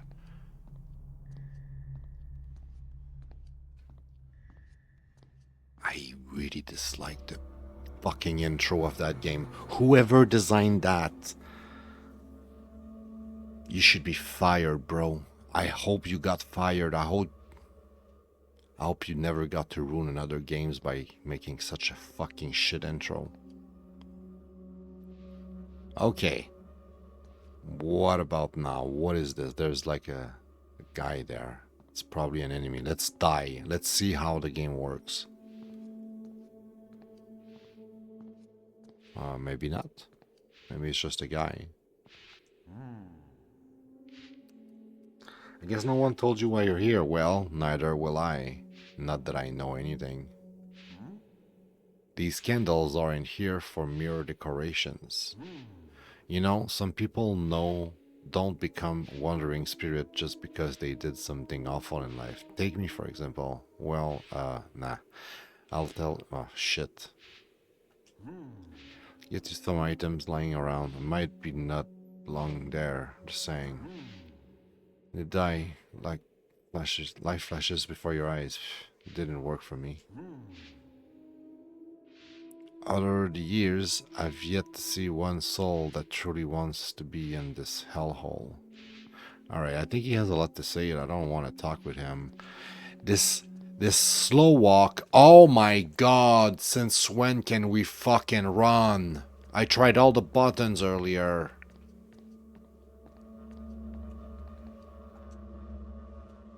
It's not finished yet. It's not finished yet.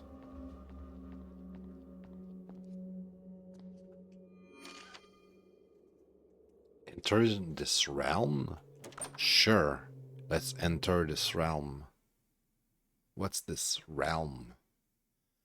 What is this game? It's like they don't explain anything. They expect people who play this game to like know all about the series or something, and like to just figure it out. Like, what is this? I don't understand what's going on. Curse of the Beast. I have no idea what I'm playing. They didn't... There's no instruction. There's no tutorial. There's no anything. And it's like... I am lost. I do not like this game right now. I am really not a fan of my first impression right now. It sucks. Can I get the cursor out? Thank you.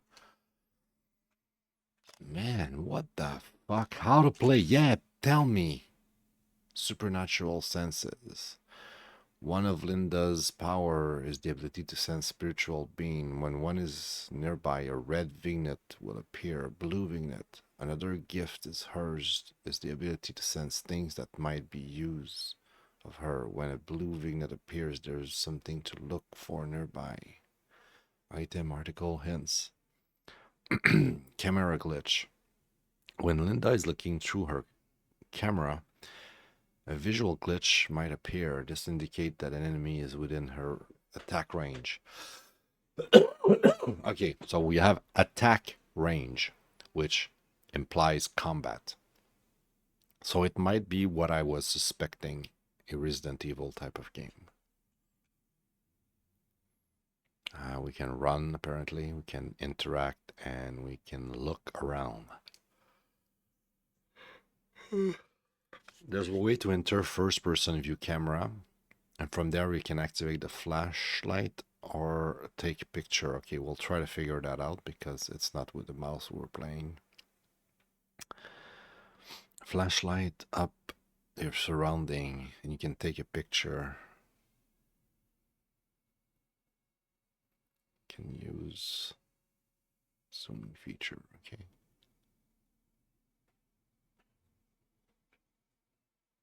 Mentally damaged, physically damaged, defeat. Normal stance. The red vignette is active. She will move in a more careful stance. Linda's health is represented by this screen. By this screen? What screen? What? The more distinct the gray color is on the screen. Oh, okay.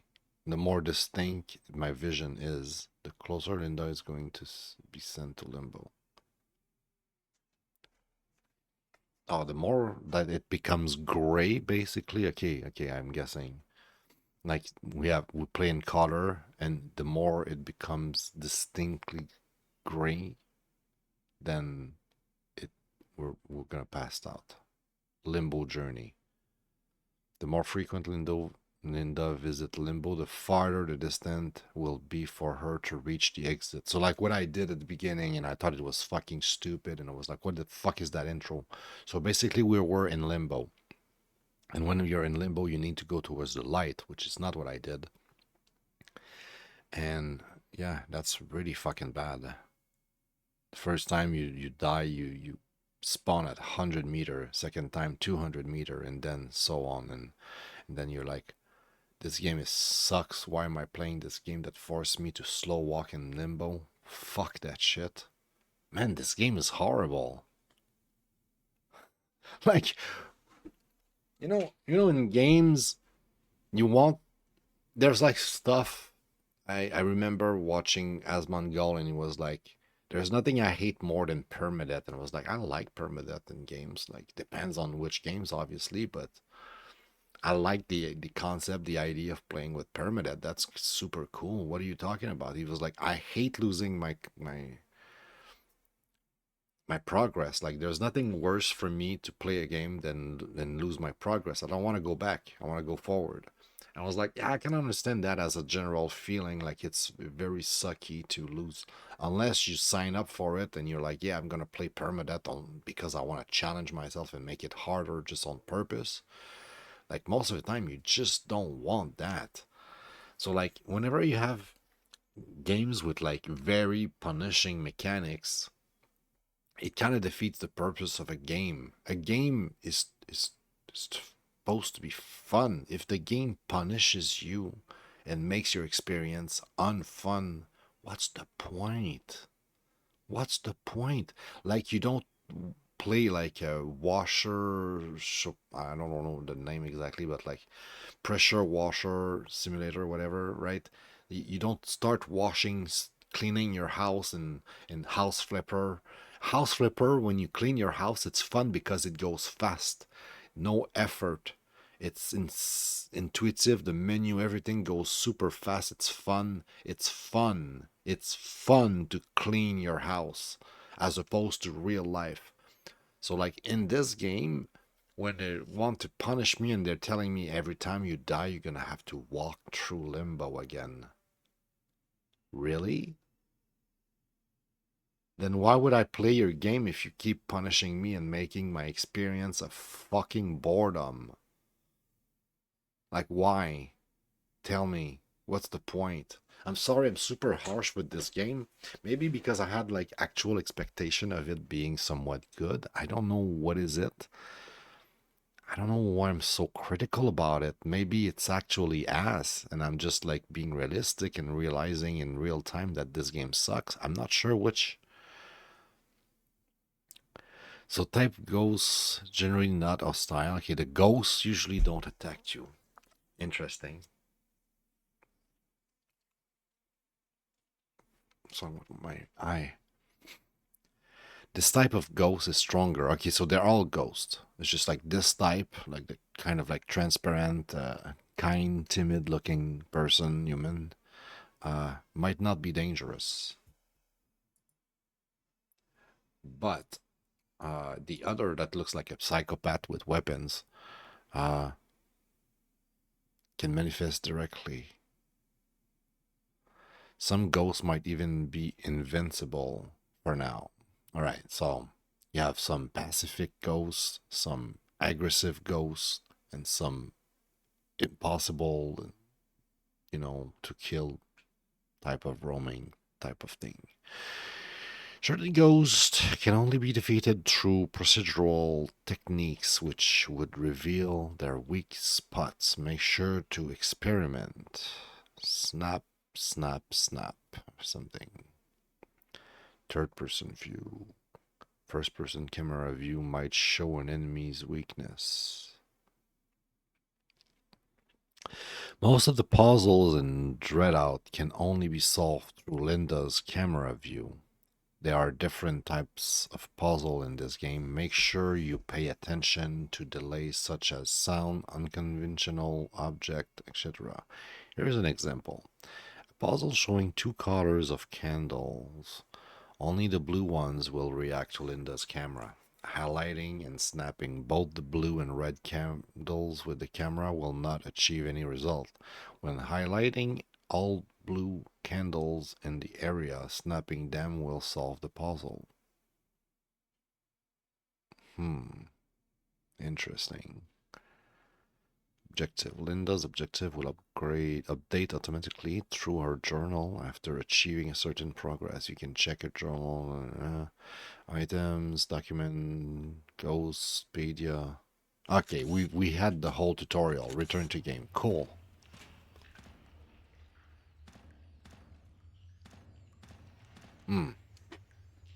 Oh, okay. So pressing the button, if you hold the button, it's no go, because if you hold the button, it does that. Not good. If you press the button, it does that.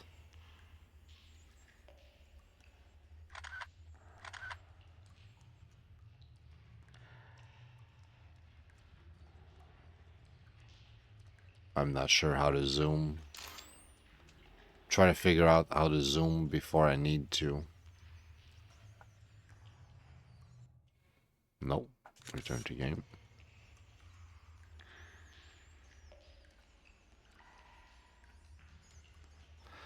Because with the mouse, it's simple. It's the wheel, but I don't have a wheel on my controller, you know?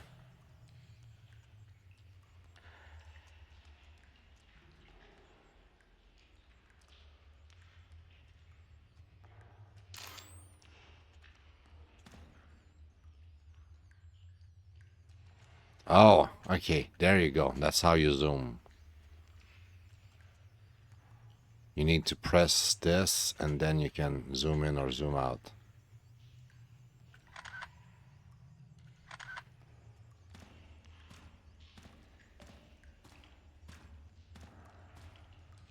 I don't remember what the color scheme thing means.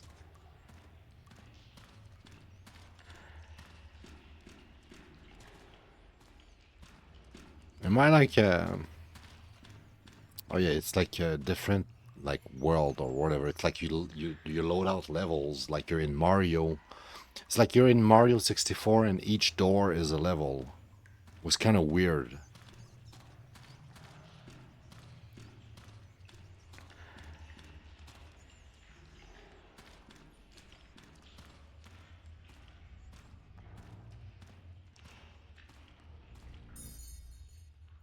Dance for performance flyer.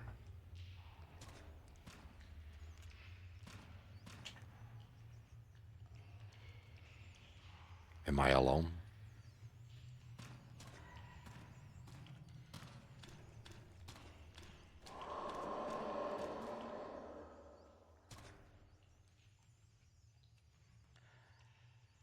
was kind of creepy. Graphically here I see something weird that I shouldn't see, because like we're like, you see that part at the bottom there? It's like you see underneath the water. You're not supposed to be able to see that kind of shit. Looks bad. Looks really bad.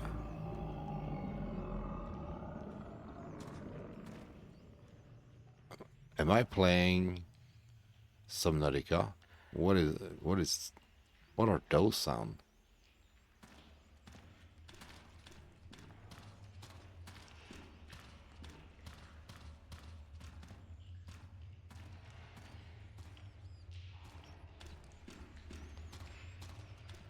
Oh, what a shit place.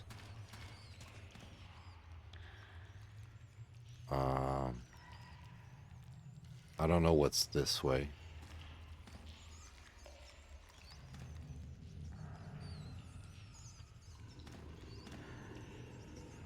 Oh my god, what the fuck?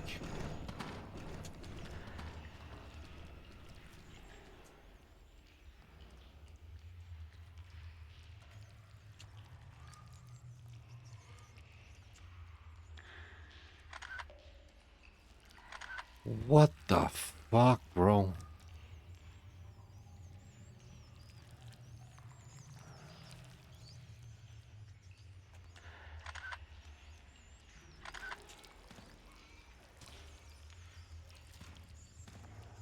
I'm supposed to go this way?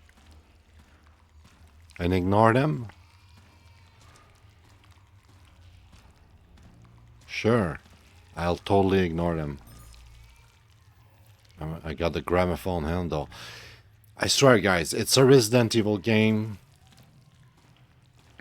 I just don't know how to fight exactly, but I know it's with my camera.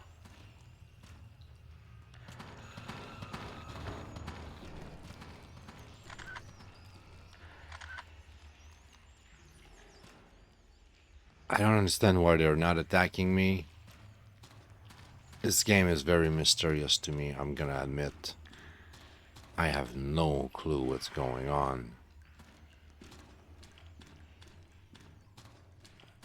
If I follow this weird creature, am I gonna get attacked or?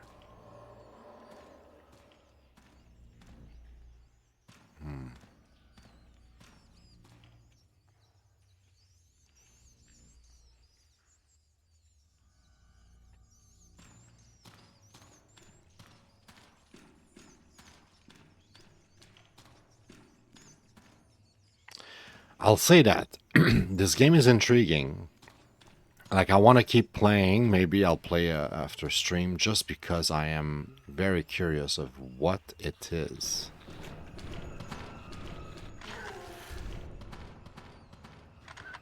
I managed to somewhat fight it with my camera there. Okay. To start, I guess. I don't know yet what I'm doing, but...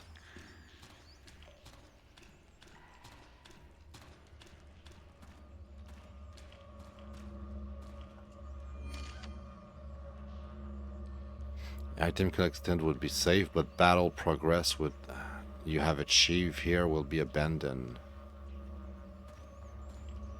Okay, we're back at the beginning, I guess.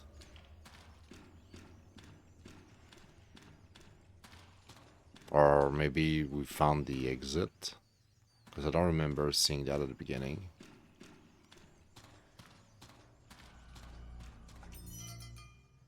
Charm needle. Needle made of silver, supposedly possessing mystic powers. Interesting. All right, guys. I think I might try to find a safe point, or just like, you know, wrap this up here. Because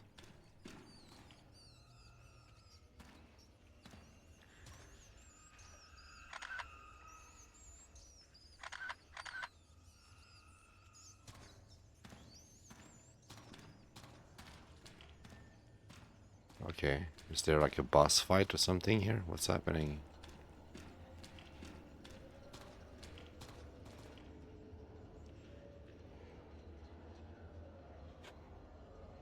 You know, that could be a very interesting game. Like, I'll honestly I'm honestly thinking that I might give this game a second shot, like, you know, after the stream later tonight or another night that I feel like it. I might try to play more to get a better feel out of it, but it looks to be very, I want to say atmospherical more than action based.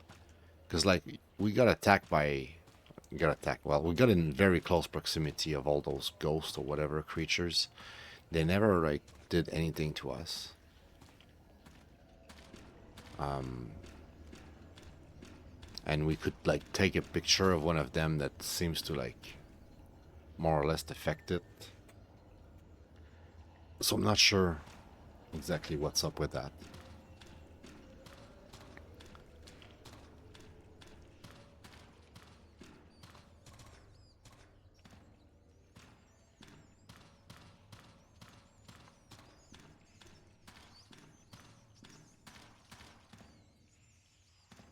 I would like to see some combat, but nothing's happening right now. So I think that's gonna be it.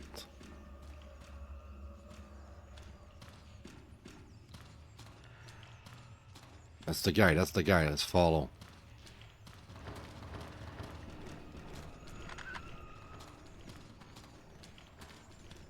Let's try to capture or fight this guy.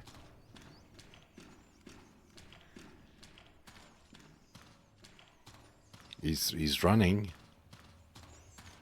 He's running fast.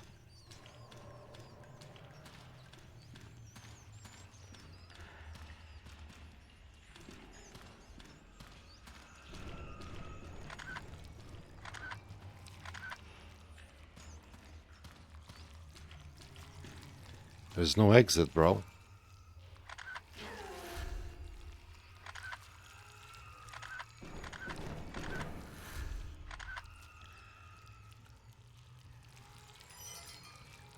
Did I defeat him? Did I manage to defeat the dude?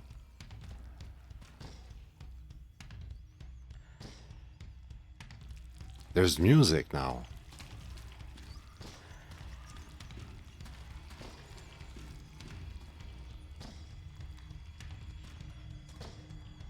Are we like supposed to fight this guy and we managed to fight him once? Am I starting to understand what's the game about? We need to chase this motherfucker? Is that what's happening here?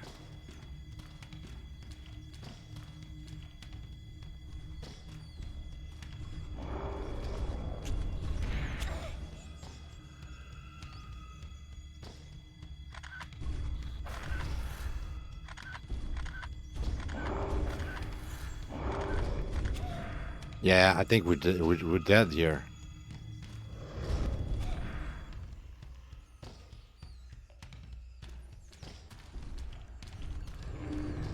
Uh-oh. What are we gonna do?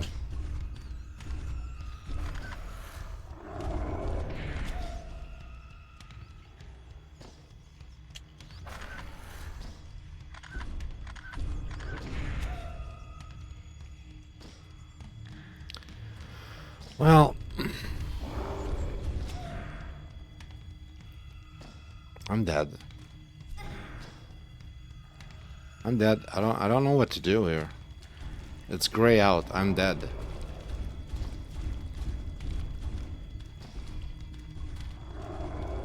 This is a dead end. We dead. I cannot even like use my camera anymore. We dead. We dead. Well, we got the full experience in a way. And here we are back at this shit place.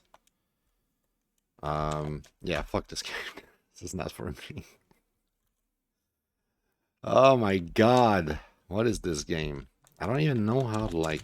Oh, this way. Save and exit. Save and exit. Sure, you can save if you want. I just want to exit.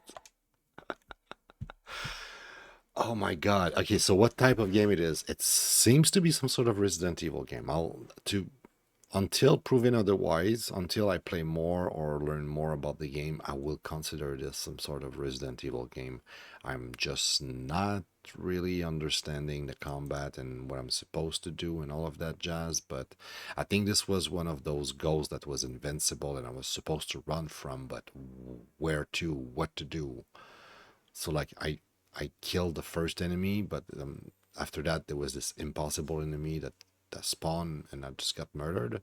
I have no clue what happened, so to speak. It's like, what the fuck? And let me put this in Resident Evil here.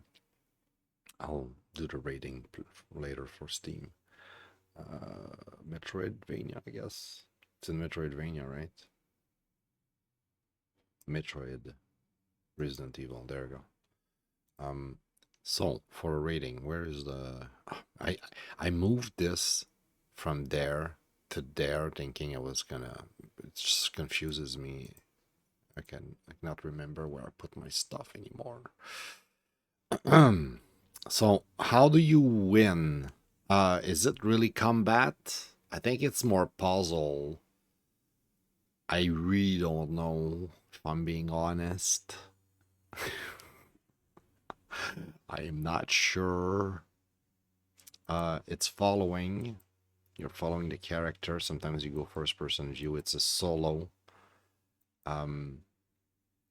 It could be either challenging or balance. I'm not sure. Maybe it's actually casual, but I would say casual usually. Casual kind of implies you don't need much skills. And if you need skill, there's probably balance or challenging or hardcore. So I had no clue what I was doing. So you need some skill. Now, is it challenging? I would need to play more to know for real. For now, I would just say that I will assume that it's kind of balanced. It's just you need to know what to do and how to do it. Like Resident Evil is like that. It's not so challenging after all. It's just like you need to know what's at your disposal and how to use the weapon and stuff that you have access to. And in theory, you should be able to complete a Resident Evil game. Like if you don't try it, if you don't succeed the first time, just try again. And next time, try to save only when you don't like use too many items and you're still in a good situation. It's just like a matter of like managing your item a little bit, basically, you could say. All right. So in terms of sequential combat, I'm very not sure about it. I'm very not sure about it. It's probably puzzle, I want to say. It must be close to puzzle.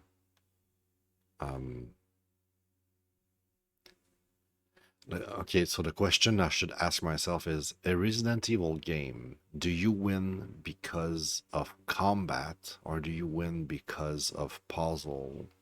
Or is there anything else that allow you to win? It's tricky. In Resident Evil,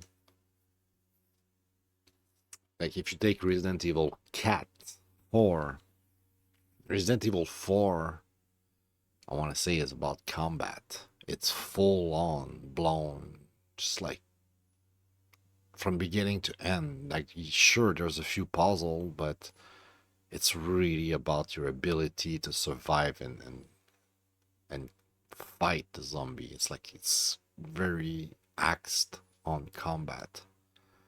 But like the original, were they that much about combat? I feel like they were more about something else, no?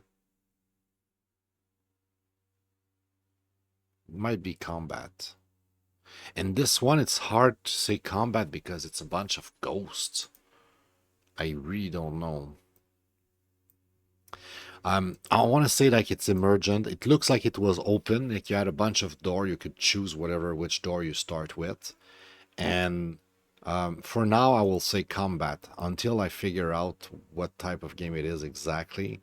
I would say that here, controller support. I would say Resident Evil. Oh, I have a nice neighbor who's cutting their grass. I hope you guys don't pick up too badly on the microphone. Actually, I think you might not hear it at all because I have this noise gate that seems to work with my AC, so maybe it's working with that annoying neighbor. Metroidvania for now, that's the best way I have to describe them. And in terms of rating, this one is hard. I want to say I can see the quality, right? It might be a 4-star. It might be objectively a 4-star, but yeah, that's what I'm gonna say. Objectively, it might be a 4-star, and I'm not gonna be too harsh and say 2, although I kind of want to say 2. At this very moment in time, I have very little interest for the game. I feel if I give this game another chance, and I want to, at some point, take the time to sit down and give it another chance, like not during this episode, right? Maybe I'll change my mind, but right now, not convinced. By the way, those 2 games here, really like. I would not say that this one is a third and this one is not. It's not bad. I don't like it, but it's not a third. Far from it. But yeah. So that leaves us with Morbid. We have 20 minutes. If I want to finish under 3 hours, I have not much hope it's going to be possible in those 3 hours. But we need to wrap this up if I want to go do my chores and stuff. And you know, possibly record another episode tonight. Maybe the shmup. Maybe I'll do the special shmup tonight. Kind of looking forward to the shmups. Where is it? Morbid Metal. Let's go. This one looks good. I don't know. Hopefully it runs well. I might have to lower the settings. Very small percentage of individual may experience epileptic seizure. Oof. Be careful out there, guys.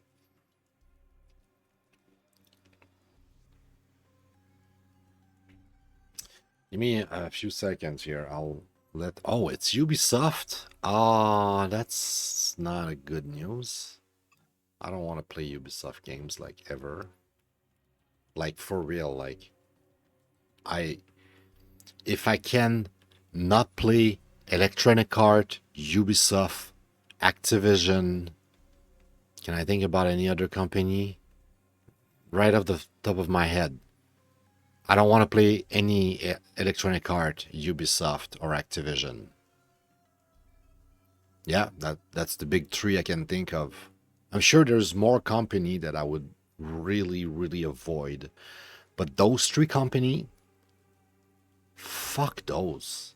Fuck Electronic Arts so bad. I do not want to ever play an Electronic Arts game ever again. And it's been the case for me for almost 20 years. In 20 years, I must have played less than 5 Electronic Arts games. Like, I've played Jedi Fallen Order. On Wii U at some point, I might have played Need for Speed. What was it? Need for Speed something. I don't remember, but one of the Need for Speed on Wii U. Yeah, maybe a few more racing game, or maybe if you count like The Sims on Wii, I used to play The Sims Castaway. Anyway, I'll take a small break just to go to the bathroom, get some water, etc. So I'll take a small, tiny break here, but I'll be right back in like less than 5 minutes.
All right, like I said before the break, the fact that it's Ubisoft,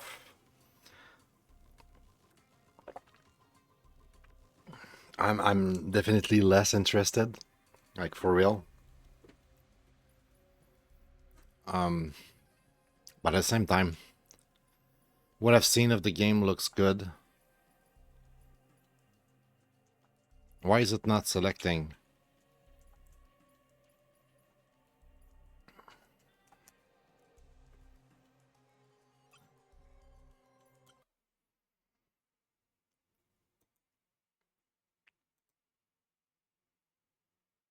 Property, controller. I guess it was not completely compatible with my controller. Because like, I could select the menu and stuff, but I couldn't select. All right, so I had like kind of like high hope, high expectation. I'm not gonna lie, from what I've seen, but for like the third or fourth time, the fact that it's Ubisoft, I kind of almost hope I don't like it. Although I bought like at least one Ubisoft games in recent years. I bought Phoenix something, like it looks like a Zelda. It looks really good. I played the demo and I loved it, so I wanted to play that game. And I remember playing briefly Far Cry 5. I would play a Far Cry if it's good, but I'm not really looking forward to it. And in general, like if I can avoid Ubisoft, Electronic Arts, Activision, I just stay away.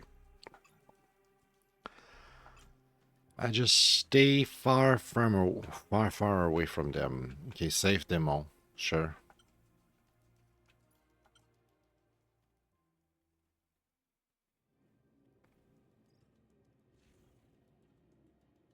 Not sure what happened with the save there. It was kind of buggy.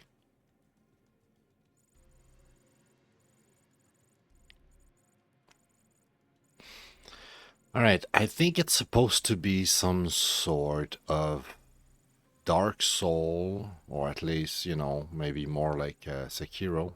And it's supposed to be roguelike a little bit or something.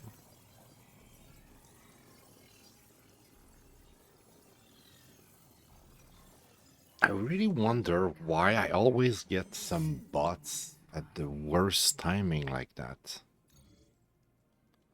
All right, give me a second, guys. I need to tab out because I have a annoying bots that deserve to be deleted from this world.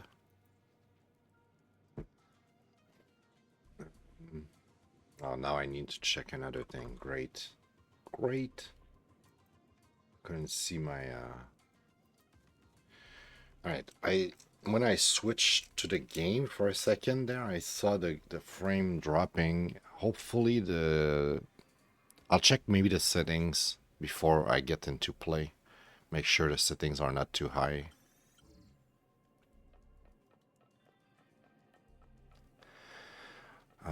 If I look around and jump and stuff, what does it look like on OBS? Looks fine. And I don't see the frame dropping or anything, so I think we're good, guys. I'm gonna try.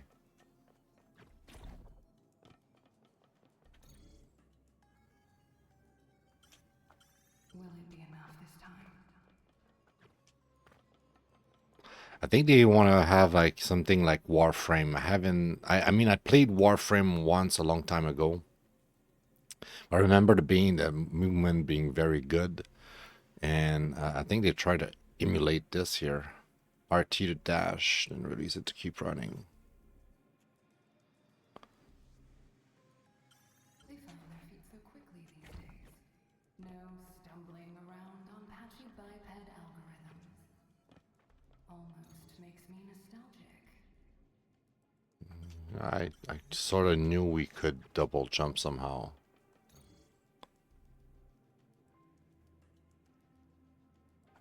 Yeah, we need to dodge and Look, you ruined my fucking... Why did you do that game? It's stupid.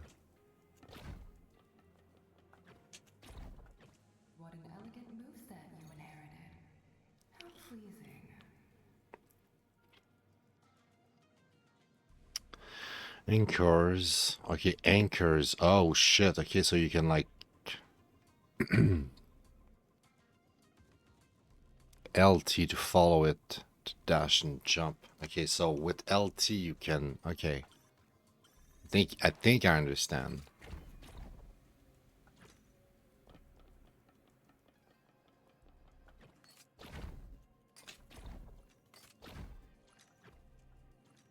Yeah, I screwed up. Falling damages your health system. Thanks for telling me that. That's very useful. I've never guessed that. I'll say the movement so far is pretty good. Press X to attack. Well, you didn't do shit earlier. I guess you just fucked with me, huh? I think at least one of the other game did that earlier today, where I was pressing button, but it didn't work until I pressed the button again, and then suddenly it was working. Oh yeah, the ninja, the side scroller, samurai ninja thing, that game, the shinobi type of game, like it was good, but yeah, when I pressed attack the first time, it didn't attack. I was like, what? Are your combat systems online yet? Let's find out. I guess for this one to lock. Okay.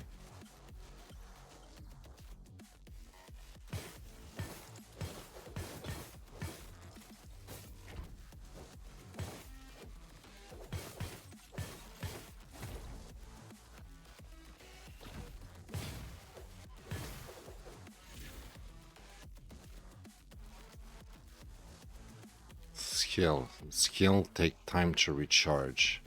Nano Blade B or Blink Strike. Okay, I'll try.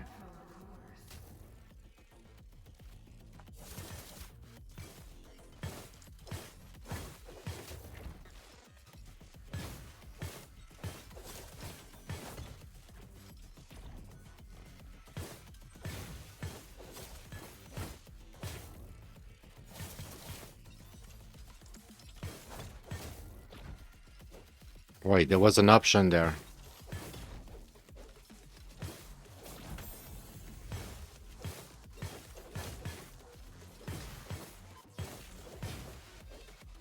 I don't know how much I like this though.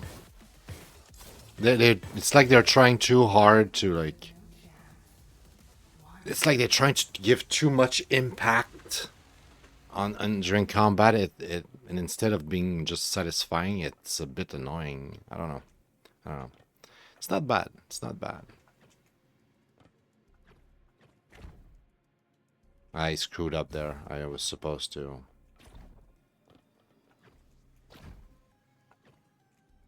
What am I supposed to do here?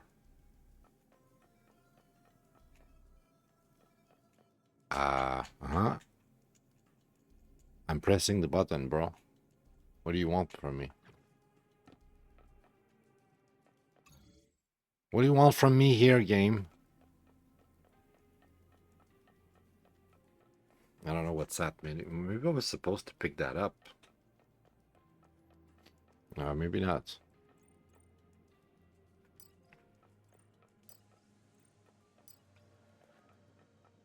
Help pickup, huh? Interesting.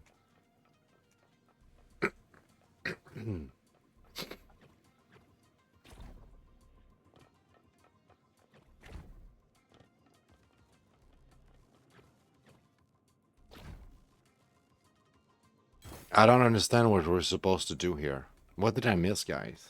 Fuck, there's nobody. I don't know.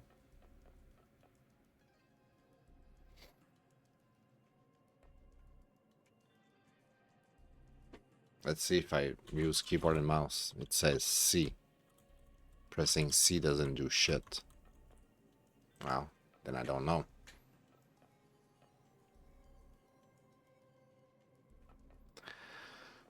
Well, maybe that's the end of it for me, because I don't know how to continue after that.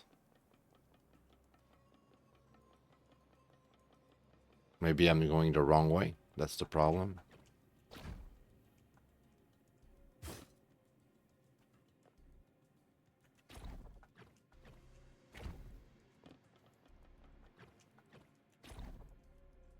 Well, I don't know what we're supposed to do there, though.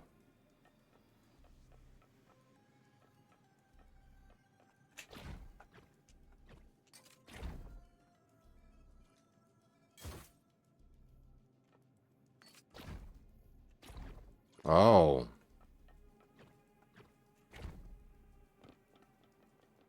So yeah, I was going the wrong way the whole time. I'm just stupid. Okay, the indicator show when they gonna attack. Okay. When you see the indicator, press RT to execute a perfect dodge. Sure, I try to do that. Trust me. I might not be good.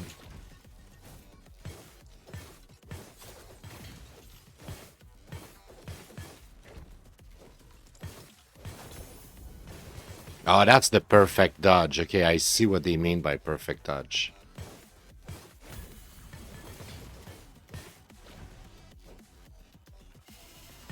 Okay, it's very satisfying when you pull it off.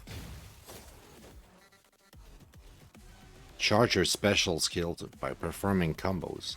Using it consumes one charge. Destroy your enemy with Flux special skill by pressing RB. Okay, sure, we'll try.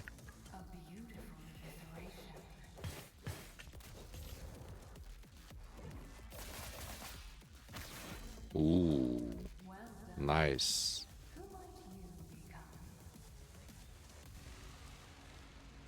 Okay, combat's kind of cool. Not bad.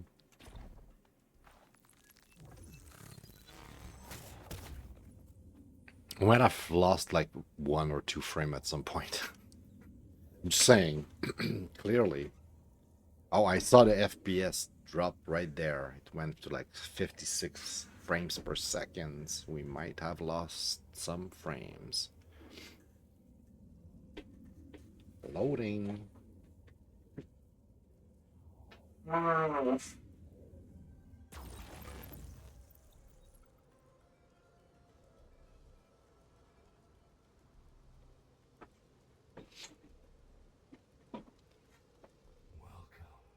Oh, we got a score of D. Forget the lies she filled your mind with. Focus. Slaughter your enemies. And prove your worth to me.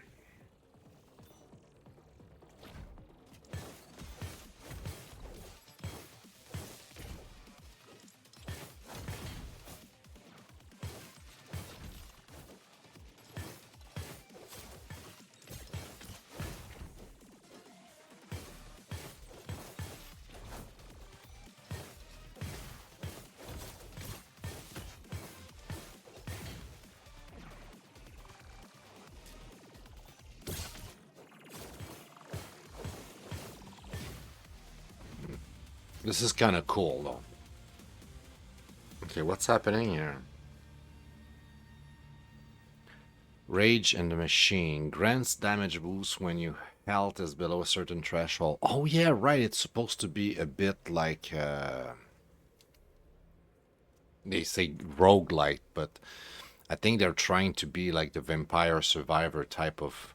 You have like 3 upgrades every time you level up, and you can pick one of the 3.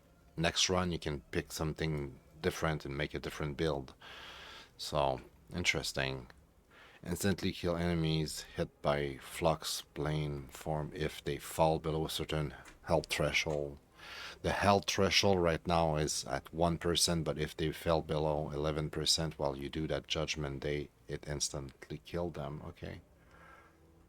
Grant a chance to spawn an orb when the player basic attack enemies. I don't know what that max amount 3 spawn chains, 30% damage, 25% damage orbs. So I'm gonna start making more damage By collecting the orbs. Is that it?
Alright, the camera is kind of hard to control at times, I gotta say.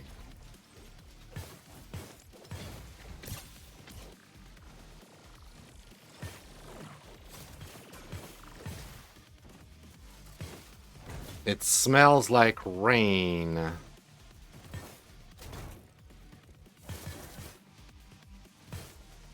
I'm afraid I'll have to go do my errands under the rain, and I died.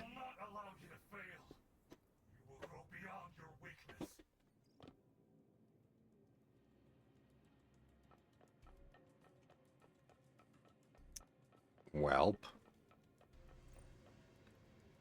Like we had another loss of frames missed due to rendering lag. Yeah, we missed a few frames at some point. Seems like it was not that bad. Again, did this. Okay, so like we can go back after we die, iteration number 2. So this time it's gonna be different or something because it's a roguelike, right? So what I just saw will be like randomized somehow. How's that gonna work?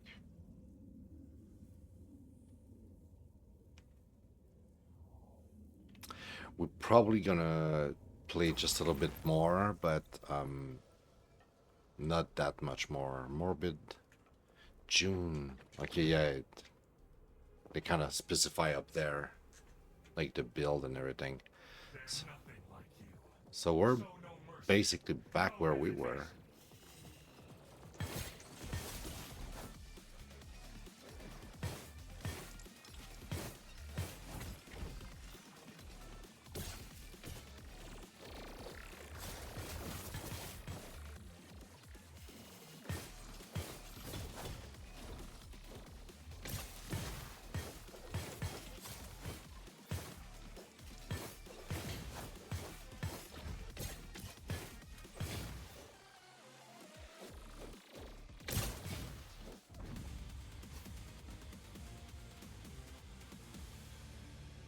Critical chance boost for all character when you killed an enemy with blink strike. Ghost absorption. Grand damage boost when you kill an enemy based on fraction of their maximum health. I'll go with this one. I'm not sure how good that's gonna be, but sure. Seems like here, if you want to go for some platforming, there might be something for the platformer. Some sort of collectible, or I don't know. If you're good at platforming, right now I don't feel confident enough with my platforming skill in this game. Let's go this way. Yeah, it's different. Last time it didn't go up like that. It was going down. This time it's different map.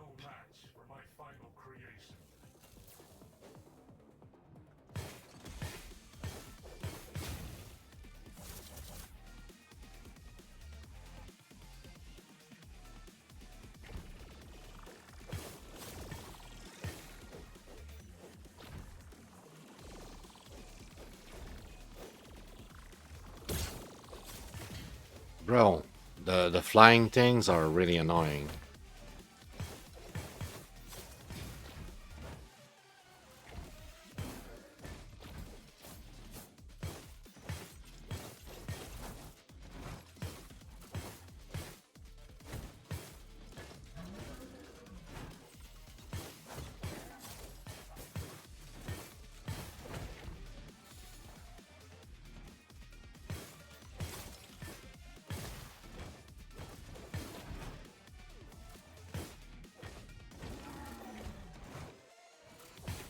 I dodge too often. At some point, I feel like that's why I keep missing the perfect dodge, because I dodge too often. So it's like the game thinks that I'm spamming or something, which I guess it's kind of close to be true. Grant an additional charge to Flux Blink Strike. Number of charge 1 to 3.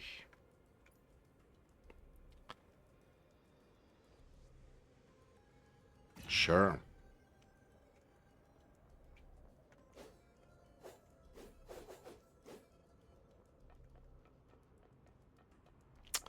Maybe I should have taken the other one. Okay, I felt like some kind of slowdown there. We probably lost some frames. This game is a bit demanding. Can I change the settings? Even though, like, if it's like for 5 minutes? I'm just curious. Yeah, everything is like high and everything, so it's probably what. But anyway, I'm gonna stream that for like another 5 or 10 or something, and then gonna wrap it up.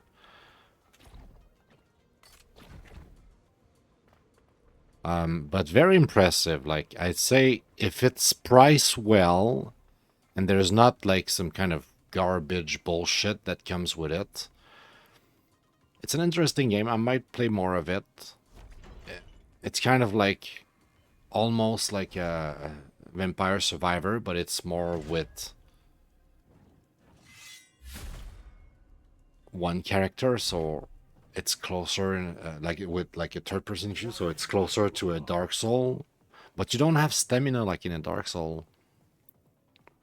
Okay, EQ is an elite heavy hitter, which is basically what we see on the cover of the demo, which I thought was our character, but it's this guy. For crushing crowd of enemies and dominating bosses with devastating power, use the shape shift to instantly change your character. Flux or Eku. Oh, okay. So we unlock a character. Eku has 2 distinct wide-range skill, both including an airborne variant and special skill. Ground Cleave, Echo Blade, Echo Strike. Okay.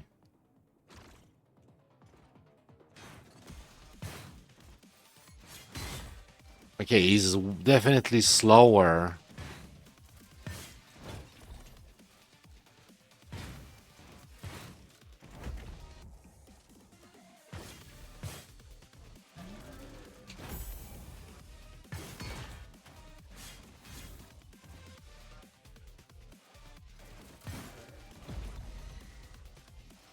Yeah, dodging perfectly will be super important, I guess.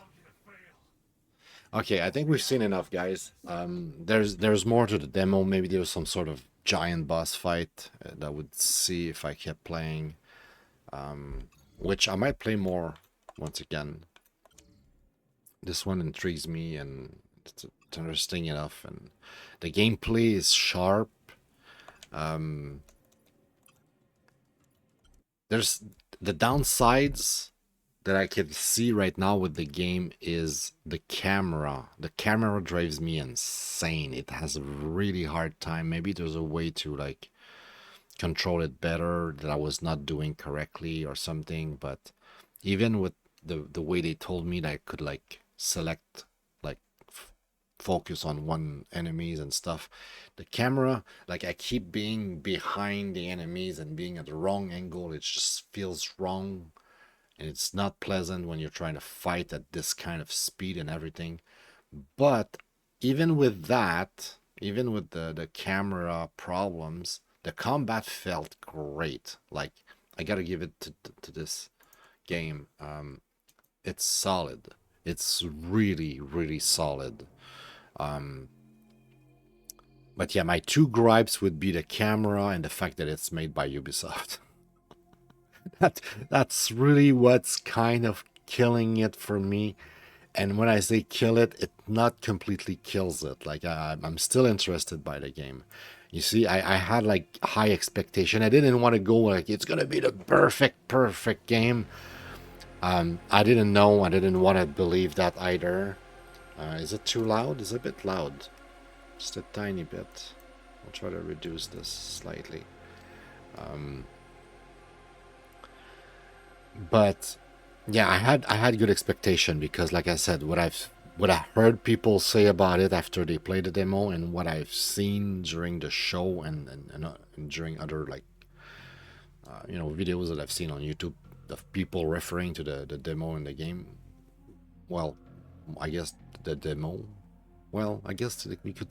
I guess my sentence was not incorrect when I say the demo and the game because when you talk about the demo, you're talking about the game. Anyway, I'm thinking too much here.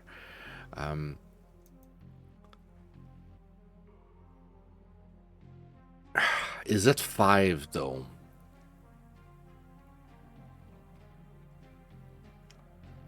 I would say if it's not a 5-star, it's close to being 1. And my book right now, I'm having a good time with it. Like I really like that one. Oops.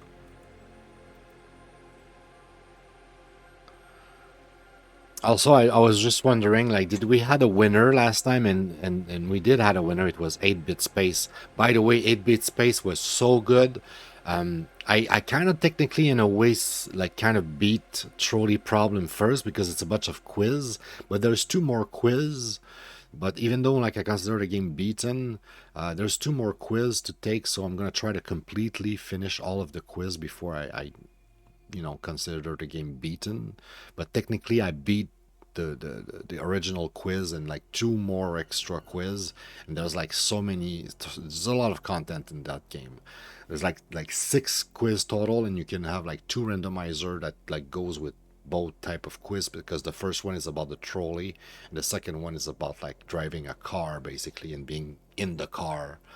So it completely changed the perspective of like the whole trolley, and there's a driver and you can like switch the track. This time you're in the car and you choose if you drive over or you don't drive over, and it's fucked up. Anyway, a lot of stuff to say to Trolley's Problem was great. I played a bunch of it, and I played 8-Bit a lot. Yesterday I finished it. It was great. And even though I give it a 3-star because there's a lot of bugs and problems with the game, it's so charming. It's so good. In my heart, it definitely earns a 4, almost a 5. It's great. It doesn't get a 5 because it has some big issues. Like, for instance, when you load... when you die, if you say like retry, it doesn't retry, it loads another level, and then your progression is all fucked up if you complete that other level. So you basically always have to back out of the level if you die and then reselect the level manually. So it's a big problem. Like the game is kind of like in a bug state, you could say, and because of that. But beyond that, it's probably a free game on itch.io. I'm not sure if it's completely free or if I paid for it, but I'm assuming it's free, like most games on itch.io. So yeah, anyway, to get back to our subject here, tonight I'm not quite sure what's going to be the winner of the night. I guess I'll keep thinking about it as I'm trying to go with Morbid here. What is Morbid though? It, for lack of better words, it's not a Dark Soul. It doesn't feel like a Dark Soul at all. It's super close to be a Vampire Survivor. I'm not joking. But in third-person view. And because of that, what is it like? I feel like I have other games like that. I feel like it's not the only game. But it's not a Vampire Survivor.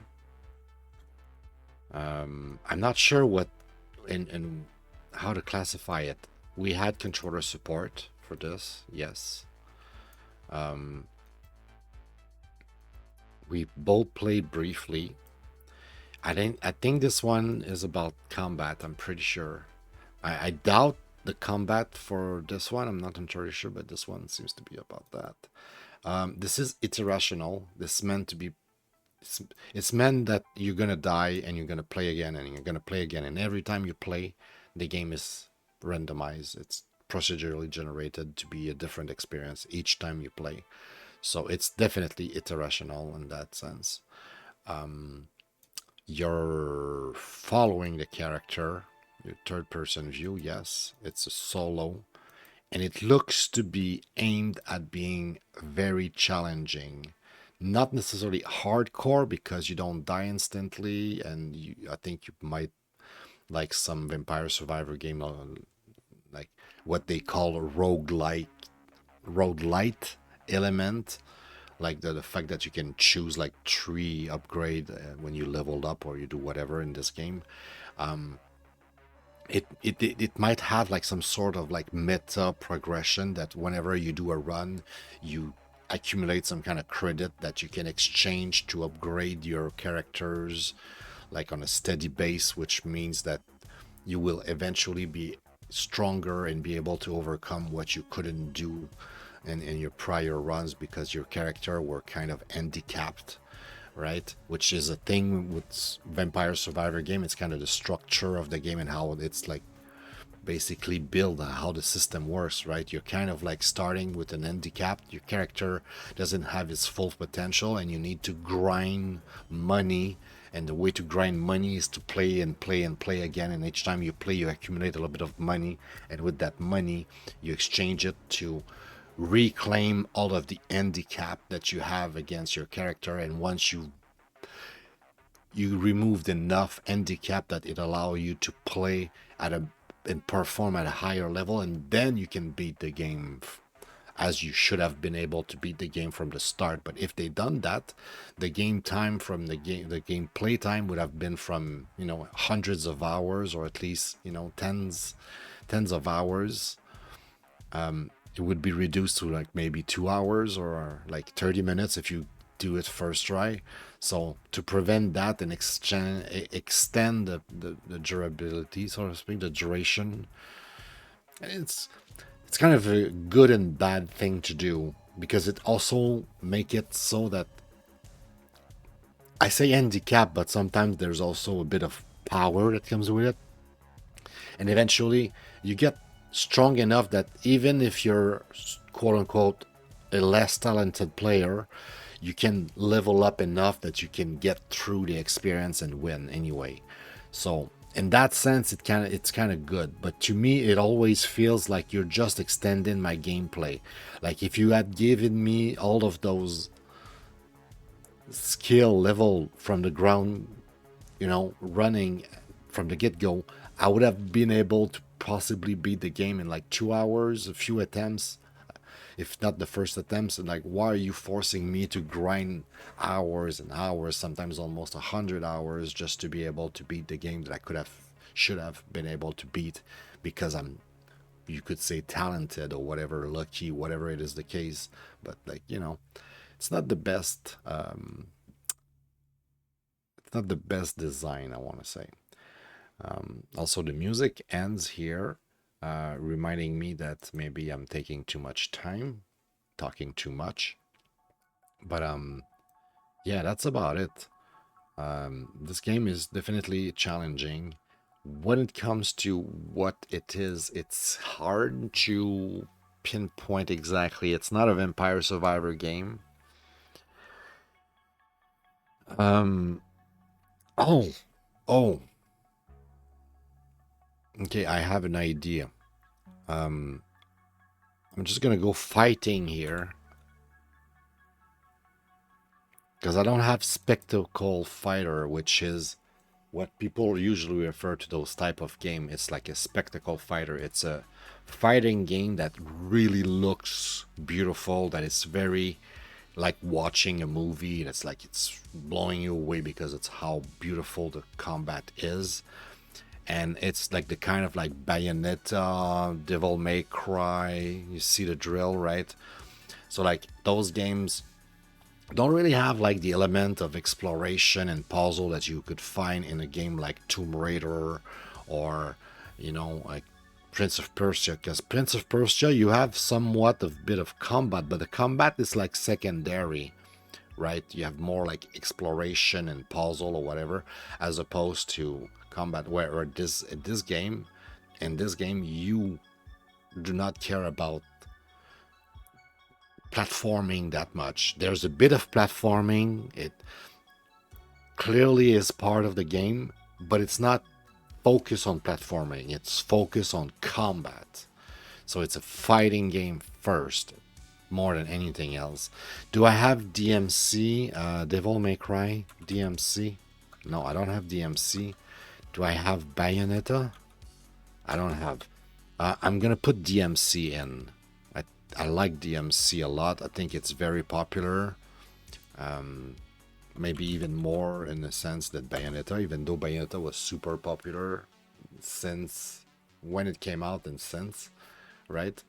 But when I think spectacle fighter, I think Devil May Cry, because I have experience with the game while I don't have much experience with Bayonetta. I just seen people. I have the game in my library, which I should probably do in one of those benchmark one day if we get to it, hopefully.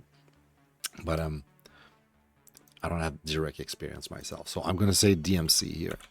So yeah, it's a fighting game. It's a spectacle fighter. It's meant to be visceral about fighting, about like, you know, quick action and reaction, dodging, parrying, blocking, stuff like that. It's not like a Dark Soul or even Sekiro, because I think Sekiro also have stamina. I might be wrong, but I think Sekiro, like Dark Soul, have the stamina concept as a mechanic, and that really changed how you handle combat. In this game, I can just go at it as much as I want. There's no restriction except the cooldown on my power-ups that needs to be filled up either over time or by doing regular attack. I'm not sure exactly how it goes back up. I think it's I need to land attack or something, but anyway. But yeah, that's about it. Like, which game wins the day for me right now?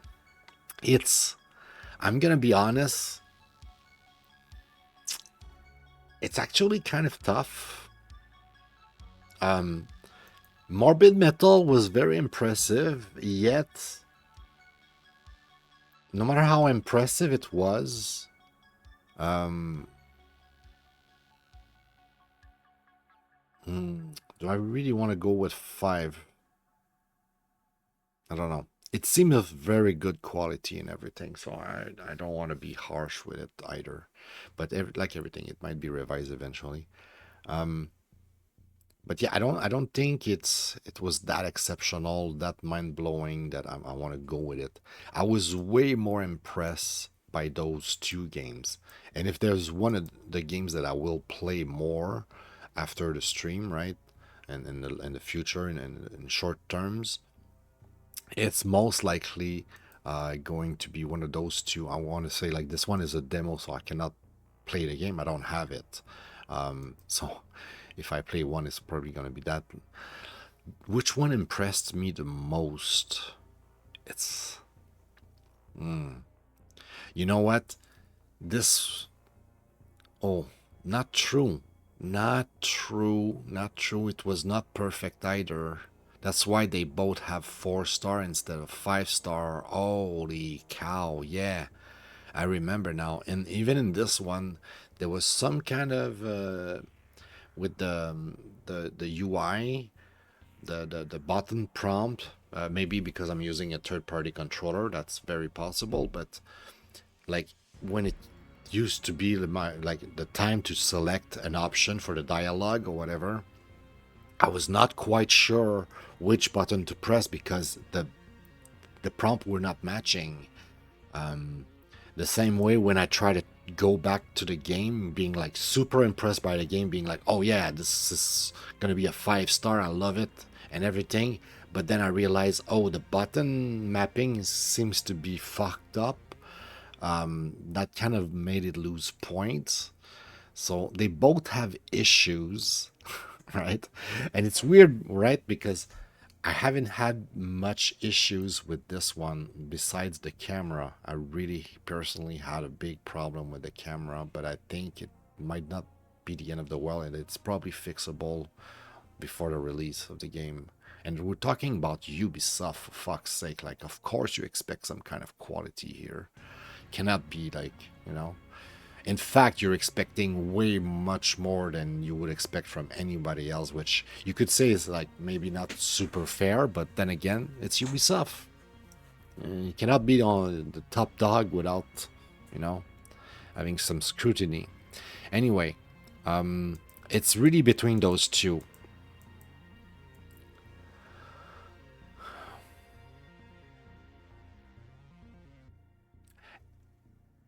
If I remove the little bug in both, and I ignore if both didn't have this little, like this one was like with the button mapping, and this one was like the UI sometimes was not super clear which button, but I could still, like, I had to hold so I could still have a chance to not pick the wrong option. I would say overall this one would win. Like, if it wasn't for the fact that the menu to change the button, which might be bugged in part because I have a third-party controller, but that doesn't excuse the game completely. If I had to declare a winner, my gut feeling tells me that this was the clear winner. This is the one that really impressed me, that I was like, whoa, I want to play this. This one is a close second. Very, very close second, to the point where I really hesitated between the two. But I'll roll with this. Oh shit. Let me copy this one instead, so there's no line. Yeah, it looks better. There you go, guys. Way longer episode than expected. I'll try to do better for the episode tonight. I'll try to do maybe, well, it's gonna be all shmups, I think, so it's gonna be probably way easier to evaluate at the end. Hopefully I'll try to maybe do some prep on the eval, but prep or no prep, it should go way faster unless I completely sink in one of those shmup and, you know, we go over 2 hours and reach the 3.5 hour mark.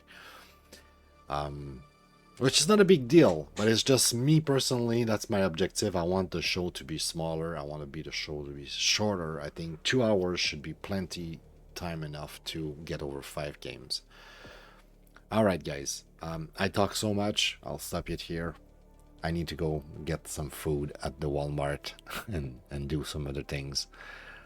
Thank you so much for watching. Thanks for stopping by. It's always really, truly appreciated. I hope you have an amazing rest of your day. You take care, and hopefully we see each other pretty soon, which should be tonight. There's a highly, highly high chance that I'm gonna stream tonight. Like 95, 99, I don't know.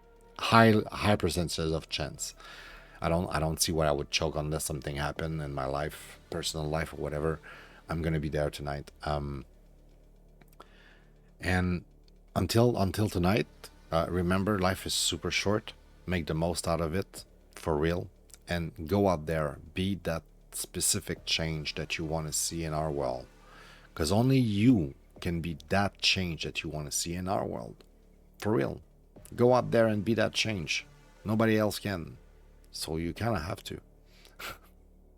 On that note, you take care. All right, I love you. Bye bye.